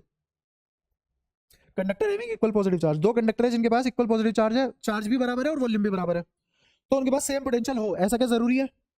नहीं, क्यों? मटेरियल अलग हो सकता है, एक तांबे का एक लोहे का। हाँ के बदल जाएगा के भाई साहब, ये कभी बदलता देखा है तूने? नाम क्या है इसका, बोलियो नाम बोल, नाम बोल इसका। हाँ, जहां जहां कोलम का फोर्स लगेगा वहां के की वैल्यू सेम रहेगी। तो कभी जिंदगी में बदली है? इतना सारा चैप्टर हो चुका है, के की वैल्यू। अरे मैं छोड़ भाई, किसी ने नहीं बदली, किसी वैज्ञानिक ने नहीं बदली आज तक के को। तो उसी की तो वैल्यू 9 × 10⁹ न्यूटन पर कूलम होती है, न्यूटन मीटर स्क्वायर पर कूलम स्क्वायर होती है। आगे बता। हाँ, एप्सिलॉन नोट भी फिक्स होता है, क्यों? क्योंकि वो वैक्यूम का है। बदलता कौन है? नेट फोर्स बदलता है, किसकी वजह से? क्योंकि मीडियम का एक एप्सिलॉन आ जाता है, एक फैक्टर आ जाता है। ठीक है, अगर मैंने मटेरियल अलग अलग ले लिया है ना, एक छोड़ो, मैंने इंसुलेटर ले लिया, कंडक्टर ले लिया, करवा लो पोटेंशियल सेम, जाओ। तो इसका मतलब पहला असर्शन ही गलत हो चुका है, क्योंकि चार्ज भी सेम है, वॉल्यूम भी सेम है, लेकिन लेकिन मटेरियल अलग अलग है, तो आइडेंटिकल थोड़ी ना हुआ। तो पोटेंशियल सेम हो भी सकती है और नहीं भी हो सकती, सेम हो भी सकती है और नहीं भी हो सकती। Potential depends only on charge and volume of conductor. Potential सिर्फ और सिर्फ चार्ज और वॉल्यूम में डिपेंड ना, ऐसा भी कुछ जरूरी नहीं है। जैसे तुम ना इसको ऐसे भी देख सकते हो, समझना। पोटेंशियल का तुमने फॉर्मूला पढ़ा होगा, E.dr। अभी मैं सिंप्लिसिटी के लिए dv हटा के और dx हटा के क्या लिख दिया उसको, यही होता है। Electric field for conductor just outside किसके बराबर होता है? कोई दिक्कत? अच्छा, अब उसने देखो ये लाइन बोली है कि potential depends only on charge and volume of conductor. Potential सिर्फ और सिर्फ चार्ज और वॉल्यूम पे डिपेंड करता है, ये जरूरी नहीं है। ये सिग्मा दिख रहा है, सिग्मा, ये सिग्मा सिलेंडर के लिए अलग होगा, स्फीयर के लिए अलग हो जाएगा, क्योंकि ये सिग्मा किसके बराबर होता है? ये सिग्मा बराबर होता है चार्ज पर यूनिट एरिया। तो एरिया सिलेंडर का अलग होता है, स्फीयर का अलग होता है, क्यूब का अलग होता है, क्यूबॉइड का अलग होता है। क्या शेप पे भी डिपेंड कर रहा है? तो क्या potential depends on shape also? Potential depends on shape also, potential shape पे भी डिपेंड करती है। ठीक है, इसका ऐसे मैथमेटिकल एक्सप्लेनेशन नहीं दे पाएगा कोई, मतलब दे भी सकते हैं, कोई दिक्कत नहीं है, बट सोचना थोड़ा क्रूशियल पॉइंट होता है ये। ठीक है, कोई दिक्कत? अब आ जाओ एक्सरसाइज पे। हाँ बता। हाँ हाँ हाँ, क्या बदतमीजी है, कैसे, किसका वॉल्यूम, किन दोनों का वॉल्यूम? अगर तूने 5 सेंटीमीटर का उसमें से कंटेंट निकाल लिया, अब तू उसमें देख रहा है कि उसमें क्या चीज भरी जा सकती है, जो स्फीयर बचा है एज अ होल। हाँ। हम्म। हाँ, तो तूने क्या निकाला है? मैटर निकाला है ना वहां से। तो जब तूने मैटर निकाला, वॉल्यूम थोड़ी ना निकाल लिया, वॉल्यूम तो आज भी वही उतना ही है ना। हम्म, मैं बताता हूँ, इस कमरे का कोई वॉल्यूम है, इसमें बेंच पड़े हुए, इस कमरे का कोई वॉल्यूम है, ये बेंच बाहर निकाल दे, कमरे का वॉल्यूम बदलेगा? तो भाई तू ढंग से पूछना फिर, इसने जो पूछा उसका ये आंसर नहीं बनता। हाँ बना, ये रहा स्फीयर। हाँ हाँ, 5 सेंटीमीटर का काट के कहीं से भी, या बीचों बीच से? बीचों बीच से हमने निकाल, काट के निकाल दिया। हाँ ये 5 सेंटीमीटर का रेडियस का हमने निकाल लिया बाहर। आगे हाँ इसकी भी कुछ वॉल्यूम है। हाँ हाँ क्यों बराबर होगी बे? नहीं, कैसा सवाल है? अब मैंने क्यों आंसर दिया था पहले पता है? क्योंकि मैं एक्सपेक्ट नहीं कर रहा था ये भी पूछ लेगा।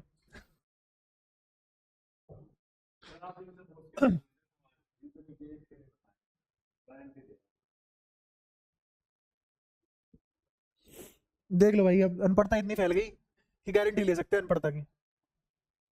अब तुम देख लो मेहनत करोगे कि नहीं करोगे। हाँ एक्सरसाइज 1 पे आ जाओ फटाफट। पहला 11 पे आते हैं सीधा। ये हुई बात।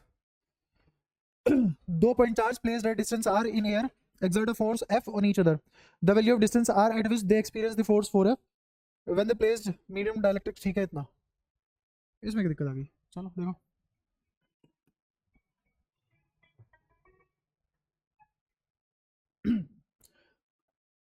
Two point charge at distance r in air exert a force F on each other। दो चार्ज है, एक दूसरे पे कोई फोर्स लगा रहे हैं। The value of distance r which they experience force 4F when they placed in medium of dielectric constant K। देखो ये Q1 है, ये Q2 है, बीच की दूरी है r। ठीक है। उसने कहा, हमने किया इसको डाइलेक्ट्रिक में डाल दिया। किसमें डाल दिया? डाइलेक्ट्रिक में इंसर्ट कर दिया। और दूरी भी कितनी कर दी? Capital R. दूरी भी कितनी कर दी? Capital R. चार्ज वही है Q1 Q2। पहले इनके बीच में फोर्स लग रहा था रिपल्सिव कितना? F। अब जो इनके बीच में रिपल्सिव फोर्स लग रहा है वो लग रहा है 4F। वो लग रहा है 4F। तो तुम्हें कैपिटल आर निकालना है, यही है ना सवाल? कैपिटल आर निकालना है तो निकाल लेंगे, क्या दिक्कत है? डाइलेक्ट्रिक कांस्टेंट यहाँ पे कितना है? K। तो यहाँ जो फोर्स लगा वो किसके बराबर लगा? K Q1 Q2। K मत लिखो इसको, 1/4 pi epsilon naught Q1 Q2 by r square. यहाँ फोर्स कितना लगा? यहाँ फोर्स कितना है? 4F। कितना है? 4F। किसके बराबर है? 1/4 पाई एप्सिलॉन नॉट, और ये K कितना है? इनटू में Q1 Q2 by capital R square. कोई दिक्कत? एक काम करो, इसको 4 से मल्टीप्लाई करो और इन दोनों को बराबर रख दो, खत्म होगी बात। क्या आ जाएगा उससे? कैपिटल आर छोटे आर के टर्म्स में आ जाएगा। ठीक है। और अगर थोड़ा सा और आसान करना हो तो तुम ऐसे भी कर सकते हो। मुझे बताया इस चित्र का नाम क्या है? F। इस चित्र का नाम क्या है? F। तो ध्यान से देखो,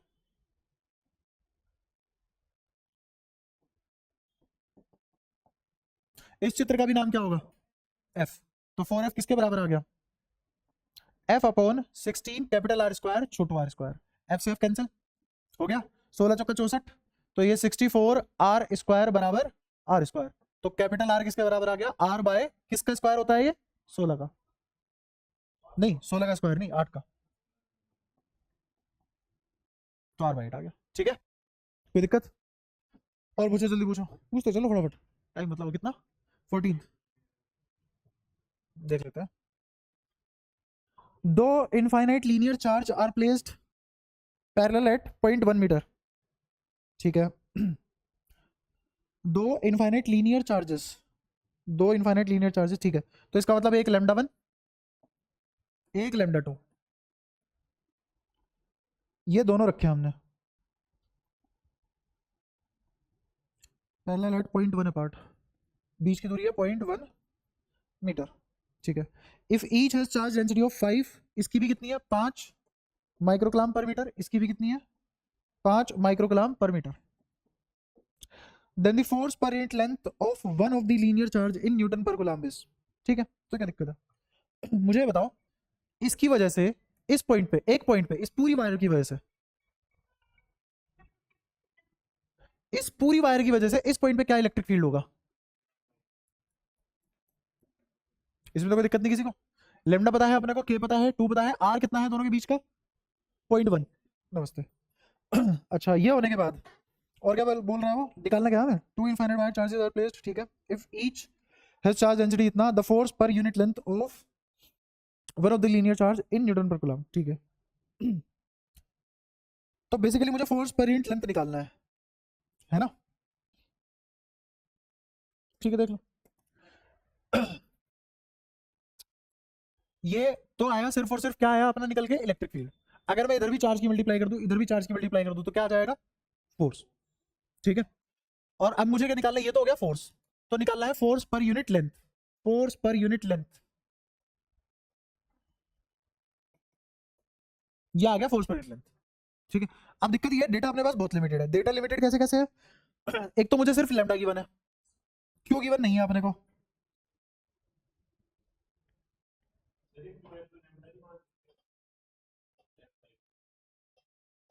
वही सोच रहा हूँ मैं, अगर वो लैम्डा हो गया दिक्कत ना आए बस कहीं, वही कॉम्प्लेक्सिटी देख रहा हूँ। पॉइंट बना, दोनों वायर है, दोनों में चार्ज ठीक है, यूनिफॉर्म डिस्ट्रीब्यूटेड है, हाँ वायर इनफाइनाइट है ना, हाँ तो फिर झक मार के चलेगा, कोई दिक्कत नहीं है। तो ये जो क्यू बाय एल है इसको क्या बोल देंगे? अब सब कुछ गिवन है, आ गया आंसर, ठीक है। ये मैं तब कर पाया, ये मैं सिर्फ तब कर पाया जब वायर इनफाइनाइट थी, अगर वायर इनफाइनाइट ना होती तो ये नहीं कर पाता, ठीक है। यही बस कॉम्प्लेक्सिटी है सवाल में, और कुछ नहीं है, और तो बहुत ही आसान है।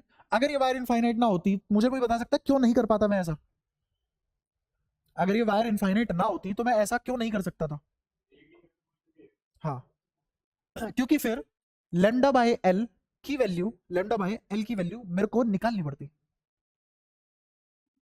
समझ ध्यान से। अगर मेरी वायर इनफाइनाइट है तो उसमें ये फायदा होता है, ये हमारे पास फैसिलिटी होती है कि मैं कोई भी लेंथ एल मान लूं, इस लेंथ पे चार्ज गिन लूं कितना है, और इस चार्ज को लेंथ से डिवाइड कर दूं, तो ये क्या आ गया, चार्ज पर यूनिट लेंथ। अगर ये मान लो मैंने 3 मीटर लिया था, तो अगला जो 3 मीटर का सेक्शन लूंगा उसमें भी कितना चार्ज आएगा, क्यू। अगर मैंने इधर इस साइड मैंने मान लो 5 मीटर, 5 मीटर नहीं, ऐसे मान लो कि मैंने 9 मीटर का कोई सेक्शन ले लिया, तो उस पर कितना चार्ज आएगा, ठीक है। इनफाइनाइट वायर में ये सुविधा होती है हमारे पास, फाइनाइट में नहीं होती, फाइनाइट में सुविधा नहीं होती, ठीक है। तो इसीलिए क्योंकि ये क्यू बाय एल मुझे लिखा हुआ मिल गया, तो मैं इसको तुरंत क्या बोल दूंगा, लेमडा, और दोनों का लेमडा सेम है। अब देखो क्या मुझे लेमडा गिवन है, के भगवान की देव से पता ही है हमें, आर पता है 0.1, और निकालना क्या है, फोर्स पर यूनिट लेंथ, दो सभी पता है, आ जाएगा आंसर, कोई दिक्कत? ठीक है, आगे बढ़ते हैं। और पूछो, जल्दी पूछो।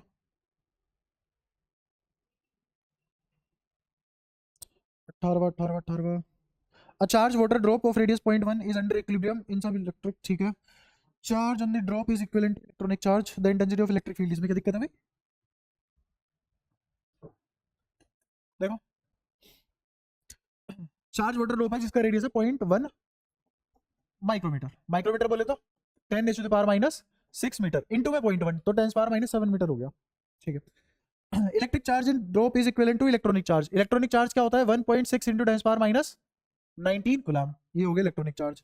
इंटेंसिटी निकालनी है इलेक्ट्रिक फील्ड की, तो इस स्फीयर की वजह से क्या इलेक्ट्रिक फील्ड पैदा हो सकता है, के क्यू स्क्वायर बाय आर, बाहर कहीं पे भी पॉइंट चार्ज अप्रोक्सीमेशन लगा लो ना, के क्यू स्क्वायर बाय आर, है ना। इंटेंसिटी ऑफ इलेक्ट्रिक फील्ड पूछी है उसने, अगर उसने नहीं दिया कहाँ पूछी है इंटेंसिटी ऑफ इलेक्ट्रिक फील्ड, तो इसका मतलब ये पूछ रहा है कि ये ड्रॉप कितना इलेक्ट्रिक फील्ड जनरेट करेगी, ये ड्रॉप कितना इलेक्ट्रिक फील्ड, तो पॉइंट चार्ज की तरह कंसीडर करोगे और उससे इलेक्ट्रिक फील्ड आ जाएगा, तो इलेक्ट्रिक फील्ड किसके बराबर आ जाएगा, के क्यू स्क्वायर मतलब ई स्क्वायर अपॉन में आर स्क्वायर। क्या आर की वैल्यू पता है? हाँ एक ही आएगा इलेक्ट्रिक फील्ड, सॉरी। ई की वैल्यू पता है, के की वैल्यू पता है, आर वो रहा, करके देख लेते हैं। एक तो तुम्हें कैलकुलेशन में भी दिक्कत आने लगी, बताओ। डिवाइडेड बाय आर कितना, 10⁻⁻14 लिख दो इसको, ठीक है। 16 निमा कितना होता है, 128, नहीं 144, 144, 144, और ये पॉइंट यहां था, तो इस पॉइंट को यहां लगा देंगे, इंटू 10⁻⁻, अब ये 19 और 9 कितना हो गया, -10, ऊपर +14 चला गया, तो कितना आ गया, +4, ठीक है। ये आ गया इलेक्ट्रिक फील्ड, तो मल्टीप्लाई करने के बाद कितना आ जाएगा, 144 इंटू 10⁻² न्यूटन पर कूलम, ये आ रहा है कहाँ? अरे 2 डेसिमल हटा दिया ना, देख, अच्छा एक ही तो था, हाँ ठीक है ठीक है, 3, ये आ रहा है। उसका कितना दिया रखा ऑप्शन में, क्या क्या है,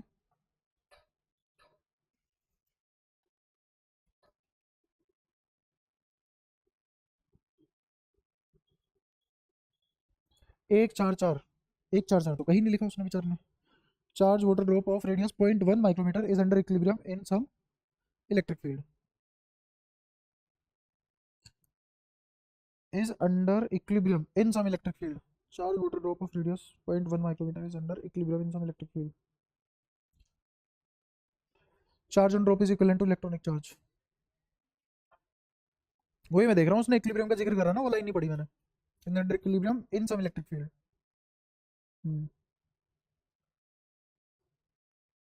ये नहीं है सवाल, सवाल ही गलत पढ़ा है हमने। सवाल ये है, एक इलेक्ट्रिक फील्ड है, इसका नहीं है, वो बाहर से लगा हुआ है, इस इलेक्ट्रिक फील्ड में ड्रॉप है, इस इलेक्ट्रिक फील्ड में ड्रॉप है, इस ड्रॉप का कोई मास होगा mg। ठीक है, ये है वो सवाल जिसमें मैंने तुम्हें कहा था ना कि वो रख देना, वॉल्यूम रख देना मास को। तो अब ध्यान से देखो, mg किसके बराबर होगा, QE के। mg किसके बराबर होगा, QE के। m किसके बराबर होगा, रो वी जी के बराबर किसके होगा, QE। ठीक है, ये Q किसके बराबर है, E के, क्योंकि उसने बोला इलेक्ट्रॉनिक चार्ज है उस पर, क्या है, इलेक्ट्रॉनिक चार्ज है, और इलेक्ट्रिक फील्ड निकालना है हमें। अच्छा G पता ही है, वॉल्यूम कहां से आएगा, वॉल्यूम आएगा 4/3 पाई कैपिटल R क्यूब या छोटू R क्यूब, जो भी तुम्हें रखना हो, इनटू में डेंसिटी पानी की हमें पता होनी चाहिए। डेंसिटी कितनी होती है पानी की SI यूनिट में, SI यूनिट में 10 की पावर 1000, 1000, ठीक है, 1000 kg पर मीटर क्यूब, और यही अगर ग्राम पर सेंटीमीटर क्यूब में हो तो 1। ठीक है, तो ये कितना आ जाएगा, 10⁻³ यूनिट मैंने कोई सी रखी, अपने आप एडजस्ट हो जाएगी, और जी की वैल्यू क्या रख देंगे 10, तो ऐसे हो जाएगा 10⁻³ 4/3, इसको 22/7 लिख लेंगे, या 3.14 लिख लेना, जैसे तुम्हें सहूलियत लगे। आर कितना हो जाएगा 10⁻⁻7 का क्यूब, जी कितना 10, ई कितना 1.6 × 10⁻⁻19, ई निकालना है, अब निकालना, अब आ जाएगा, सवाल गलत पड़ा था। ठीक है, हो जाएगा पक्का। आगे पूछो फटाफट, जल्दी जल्दी जल्दी। 22 देखिए जनाब, 22 तो क्लास में भी करा हुआ है मैंने, आओ देखो, आधे सवाल तो तुम वही पूछ लेते हो जो क्लास में हो चुके हैं। हाँ, पीछे आंसर गलत हो सकता है, ये तो है पक्का।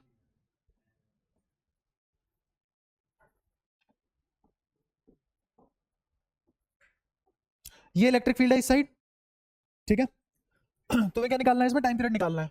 ये रहा m मास का बॉब, यहाँ इसको पाइवेट कर दिया गया, तो इलेक्ट्रिक फील्ड इधर है, mg नीचे है। मुझे बताओ जी इफेक्टिव क्या है, ऐसे नहीं आएगा, कोई दिक्कत। तो ये तो टेंशन को बैलेंस कर रहा होगा, ये किसको बैलेंस कर रहा होगा, टेंशन को। मुझे बताओ इधर नेट फोर्स कितना आएगा, क्या आएगा, E² प्लस mg का होल स्क्वायर का अंडर रूट, ये क्या है, नेट फोर्स। अरे इलेक्ट्रिक फील्ड की वजह से कितना आता है, ये क्यू से मल्टीप्लाई और कर लो, कितना आता है क्यू, और ये क्यू का होल स्क्वायर, दोबारा लिख देता हूं तुम्हारे लिए,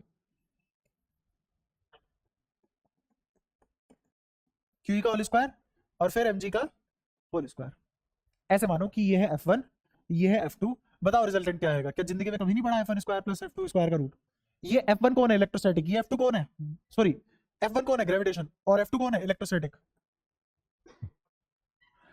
ये नहीं होता, ये नहीं होता, ऐसे देख रहे हो, पता नहीं क्या कर दिया। ये आ गया फोर्स, नेट फोर्स। इस नेट फोर्स को अगर मैं मास से डिवाइड कर दूं तो क्या आ जाएगा, जी फैक्टर, क्या आ जाएगा, जी फैक्टर। या फिर ऐसा कर लो कि जब ये पेंडुलम यहां आ जाएगा तो ये टेंशन किसको बैलेंस कर रही होगी, इस फोर्स को बैलेंस कर रही होगी, और मैंने तुम्हें बता रखा है जी फैक्टर किसके बराबर होता है, टेंशन बाय मास। वही तो करा है, देखो क्या अलग कर दिया मैंने, किसी भी तरीके से देखो आंसर तो वही रहेगा। जी फैक्टर किसके बराबर आ गया, क्यू ई बाय एम का होल स्क्वायर, प्लस ये एम नीचे जाएगा तो क्या बचेगा, सिर्फ और सिर्फ G² का अंडर रूट, ये क्या आ गया, जी फैक्टर, दिख गया क्या, नहीं क्या जरूरत है, तो कंपोनेंट करा के तो प्रूफ करवाया था तुम्हें एक बार। हाँ, अब तो कंपोनेंट करने की इसलिए जरूरत नहीं है ना, मुझे बताया कि टेंशन बैलेंस कर रहा होगा कि धागा टूटा नहीं है, और अगर धागा टूटा नहीं है और ये दो फोर्स हमेशा ही परपेंडिकुलर है एक दूसरे के, तो रिजल्टेंट तो हमेशा ऐसे ही बनेगा ना, है ना।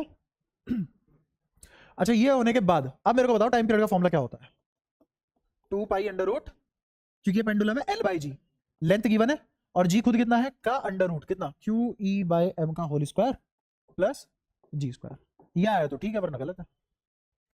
कोई परेशानी यहां तक, पक्का, आगे बढ़ो, बताओ और बताओ जल्दी।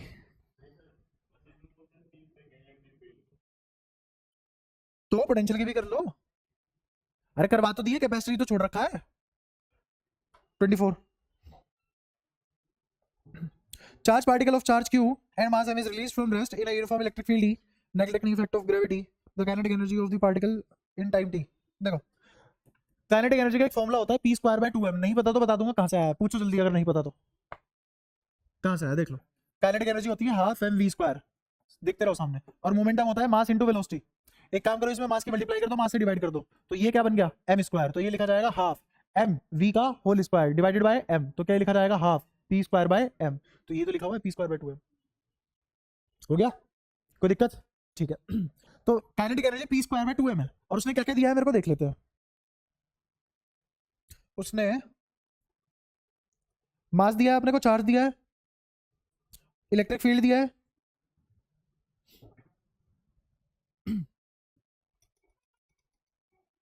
इफेक्ट ग्रेविटी का नेग्लेक्ट करना है,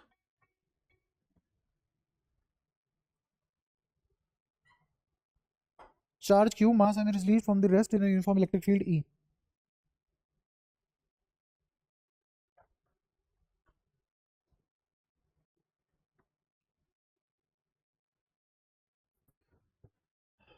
मास तो एज इट इज ठीक है,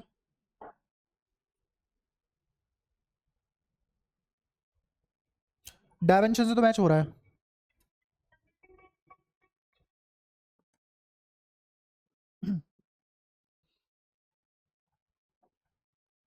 डायमेंशन तो बी की मैच हो रही है इसमें, बट मैं चाह रहा हूँ डायमेंशन से मैच करवा के तो कोई बढ़िया सी चीज बताऊँ इसमें।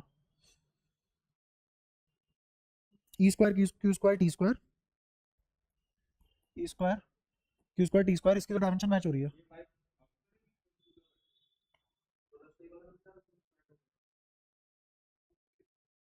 किसकी? जिसकी भी एक बार फोटो खींच के लाइयो, कैसे खड़ी कर रखी है भाई साहब, दिक्कत मत करा करो ऐसा।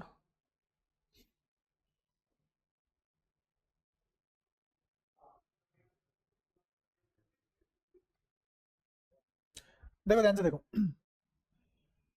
अगर मैं एक्सेलेरेशन निकालूं तो एक्सेलेरेशन किसके बराबर होगी? एक्सेलेरेशन बराबर होगी तुम्हारी क्यू ई बाई एम के, ये एक्सेलेरेशन है, ठीक है। और एक्सेलेरेशन और वेलोसिटी में क्या रिलेशन होता है? हाँ, अगर मैं एक्सेलेरेशन की टाइम से मल्टीप्लाई कर दूं तो क्या आ जाती है? वेलोसिटी आ जाती है, ठीक है, इसमें कोई दिक्कत? अच्छा, और अगर मुझे मोमेंटम निकालना हो तो क्या करूं? मास से मल्टीप्लाई कर दो, तो क्या आ जाता है? मोमेंटम आ जाता है। तो P किसके बराबर आ गया? Q E M T by M, Q T आ गया, ठीक है। तो ये हो गया Q square E square T square by 2, ऐसा आया बाहर में डायमेंशन, हमने कर लिया। हाँ, आगे बढ़ो फटाफट, और बताओ जल्दी बताओ। 20 लिख दिया, 24 आगे बढ़ो, बोलो बोलो आगे बोलो। 26 26 26 26 The distance between two plates is 2 centimeter when electric potential of 10 volt, तुम्हारी नहीं है? यहाँ स्कूटी लगी, ऐसे लगी हुई थी, तेरी है ना वो रेड कलर की स्कूटी? ठीक है बैठ जा, हाँ तो वहां तो लगाई गई तो कोई दिक्कत नहीं।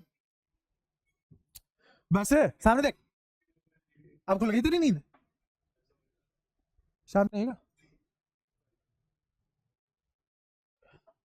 Distance between two plate is 2 centimetre, दो प्लेट है उनके बीच की दूरी 2 सेंटीमीटर होगी, and electric potential of 10 volt is applied to both the plate, दोनों प्लेट में 10 वोल्ट अप्लाई कर दिया गया। Value of electric field will be, electric field कितना होगा अगर दोनों पे 10 वोल्ट है? तो इसमें क्या दिक्कत है? 10 वोल्ट है ना? नहीं, दोनों पे 10 वोल्ट तो नहीं होना चाहिए, एक minute. When an electric potential of 10 volt is applied to both the plates, the value of electric field will B,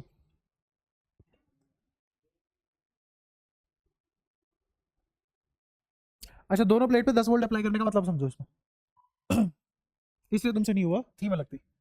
ये दो प्लेट है, अगर दोनों पे मैं 10 वोल्ट अप्लाई करूं तो दोनों पे कंबाइंड 10 वोल्ट होने का मतलब पता है क्या है? इन दोनों का पोटेंशियल डिफरेंस, दोनों प्लेट का पोटेंशियल डिफरेंस कितना है? 10 वोल्ट। जीरो कहां से आ गया? इस पूरे प्लेट के सेटअप पे कितनी पोटेंशियल है? 10 वोल्ट, 10 वोल्ट। अच्छा, और ये दोनों प्लेट सेम नेचर के चार्ज से चार्ज्ड है। अगर दोनों पे चार्ज का नेचर सेम है तो मुझे ये बताएं, इधर आजू बाजू इलेक्ट्रिक फील्ड जीरो, बीच में इलेक्ट्रिक फील्ड होगा, तो इलेक्ट्रिक फील्ड दो प्लेट के बीच में कैद हो जाता है। पढ़ाया तो कैपेसिटर बन गया, पर पढ़ा तो था ना क्लास में, तो रिलेट करो ये सब बातें अच्छा, अब दूसरी चीज, अगर इलेक्ट्रिक फील्ड सिर्फ और सिर्फ यहां से आया तो या तो ए से बी जाएगा इलेक्ट्रिक फील्ड या पी से ए जाएगा, दोनों से कोई एक बात होगी। अब इसने जो 10 वोल्ट दिया है, क्या इस 10 वोल्ट का सीधा सीधा मतलब ये नहीं निकल के आ रहा कि अगर इसके अंदर इलेक्ट्रिक फील्ड कैद हुआ है तो पक्की बात है इन दोनों प्लेट के बीच का पोटेंशियल डिफरेंस क्या है 10। इस पे 20 वोल्ट, इस पे 10 वोल्ट, तो भी डिफरेंस कितना, इस पे 50, इस पे 40, तो भी कितना। तो क्यों ना ऐसा मान लो इस पे 10, इस पे 0, इस पे 10, इस पे 0, ऐसा मान सकते हैं। अगर मैं ऐसा मान रहा हूं कि इस पे 10 वोल्ट है, इस पे 0 वोल्ट है, तो इलेक्ट्रिक फील्ड ऐसे बह जाएगा।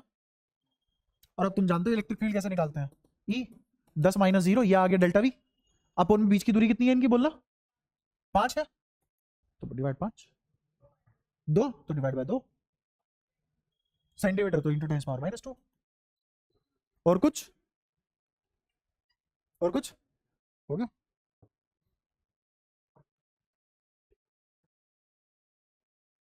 Question number 20, the charge density of an insulator है इनफाइनाइट सरफेस इज, एक कोई इनफाइनाइट सरफेस है ऐसे मान ले, ये इनफाइनाइट सरफेस है और इस पे जो मुझे चार्ज डेंसिटी गिवन है वो है sigma E by pi coulomb पर मीटर स्क्वायर। ये चार्ज डेंसिटी है इस इनफाइनाइट सरफेस की, मुझे नहीं पता कैसा है ये। हाँ, तो electric field intensity at near by point is, तो नियर बाय पॉइंट पे इलेक्ट्रिक फील्ड इंटेंसिटी क्या होगी, sigma bye 2 epsilon not, sigma bye 2 epsilon not. Hello hello,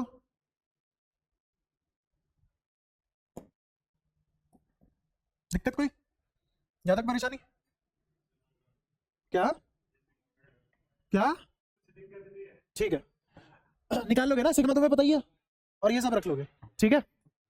कौन सा था सवाल नंबर 20, एक सेकंड देना मेरे को भैया, मैं फोन उठाया कट गया, वो लाल रंग की स्कूटी उसकी अलग खड़ी हुई है, वो बाइक किसी और की है, मुझे क्या पता किसकी है स्कूटी का, करियो। और ये जो बाइक वाला मिलेगा ना भैया, अगर मिल गया तो मेरे पास लेके आ जाना बस, धमकाने की जरूरत नहीं है, एक बार बस मेरे को दे देना वो आदमी। क्लास ही होना इम्पॉसिबल हो गया, कभी कुछ कभी कुछ।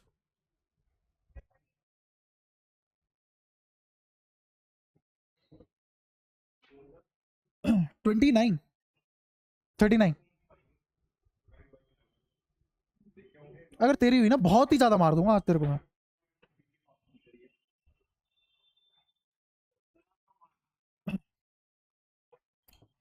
39, particle of charge q at mass m travels through a potential difference v from the rest, ठीक है। एक आदमी रेस्ट से चला, final moment of the particle बताना है तुम्हें, तो वही है के ई, क्या रख दोगे, के ई बराबर रख दोगे क्यू डेल्टा वी।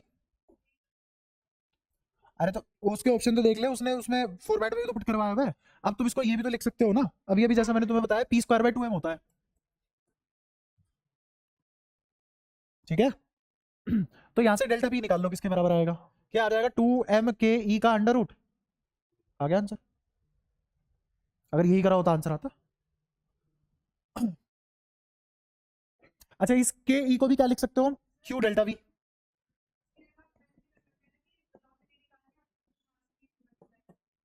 वेलोसिटी निकाल के मास की मल्टीप्लाई कर दिया, ऐसा भी कर लो, कोई दिक्कत नहीं है।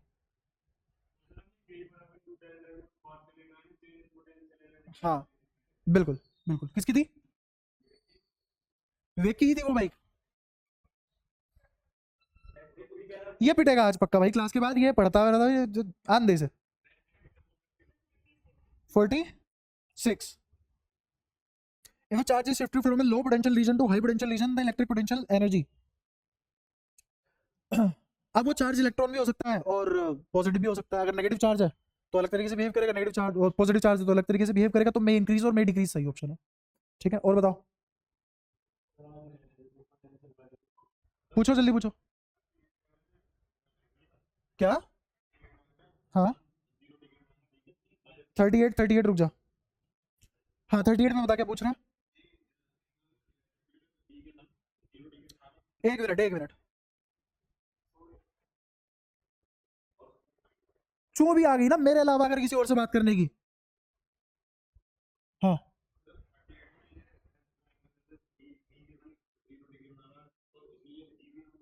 बी के साथ ई क्या बना रहा है, हाँ हाँ, और वैसे भी इलेक्ट्रिक फील्ड कौन सा फोर्स प्रोवाइड करेगा, कंजर्वेटिव इन नेचर, और वो फोर्स से किया गया वर्क डन।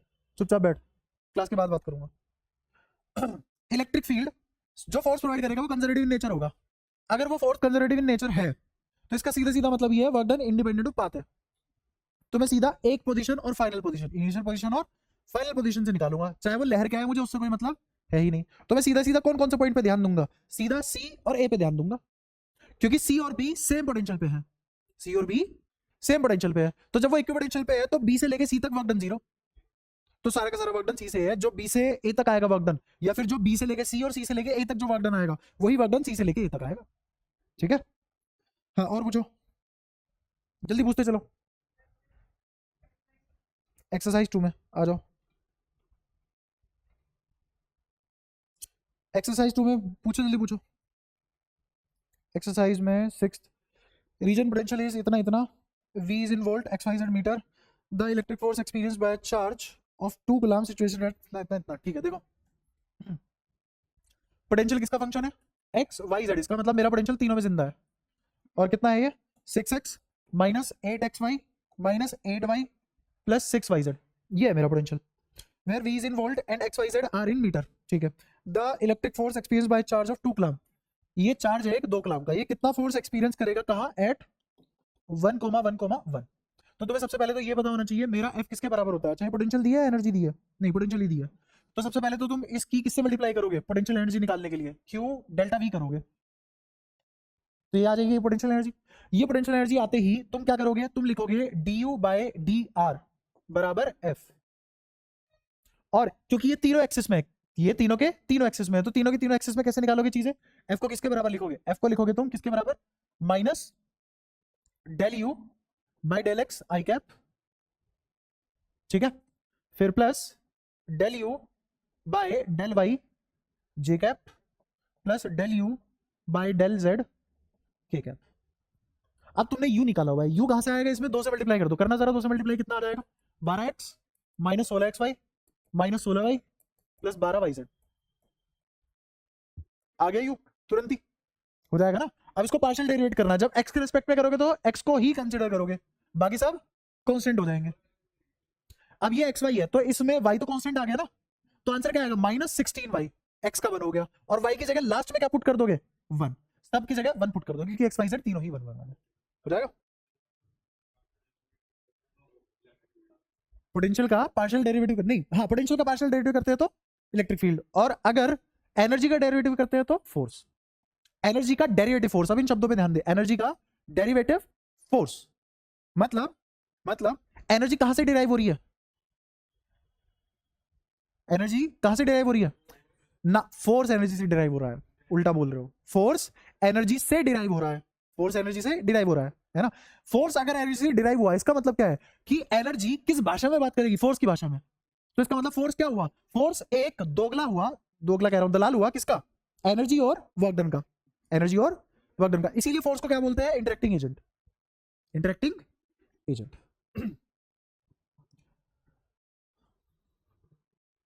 और बताओ, ये सारे के सारे वो है तुम्हारे PYQ है नीट वगैरह के, डन। तो यहाँ पे तुम्हारी ये शीट खत्म। अब तुमने इलेक्ट्रोस्टैट में टोटल लगभग 200 के आसपास तो क्वेश्चन कर लिया, 200 से ज्यादा ही कर लिया है ना। अब अगले संडे इन दोनों चैप्टर का टेस्ट लूंगा मैं, अगले संडे इन दोनों चैप्टर का टेस्ट होगा, और उस टेस्ट में कम नंबर आने के बाद पिटाई बहुत शानदार तरीके से होगी, ठीक है। अब तुम जो 3 हो, तुम 3 रुको, तुम्हारे तीनों को मैं टेस्ट दे देता हूँ एक,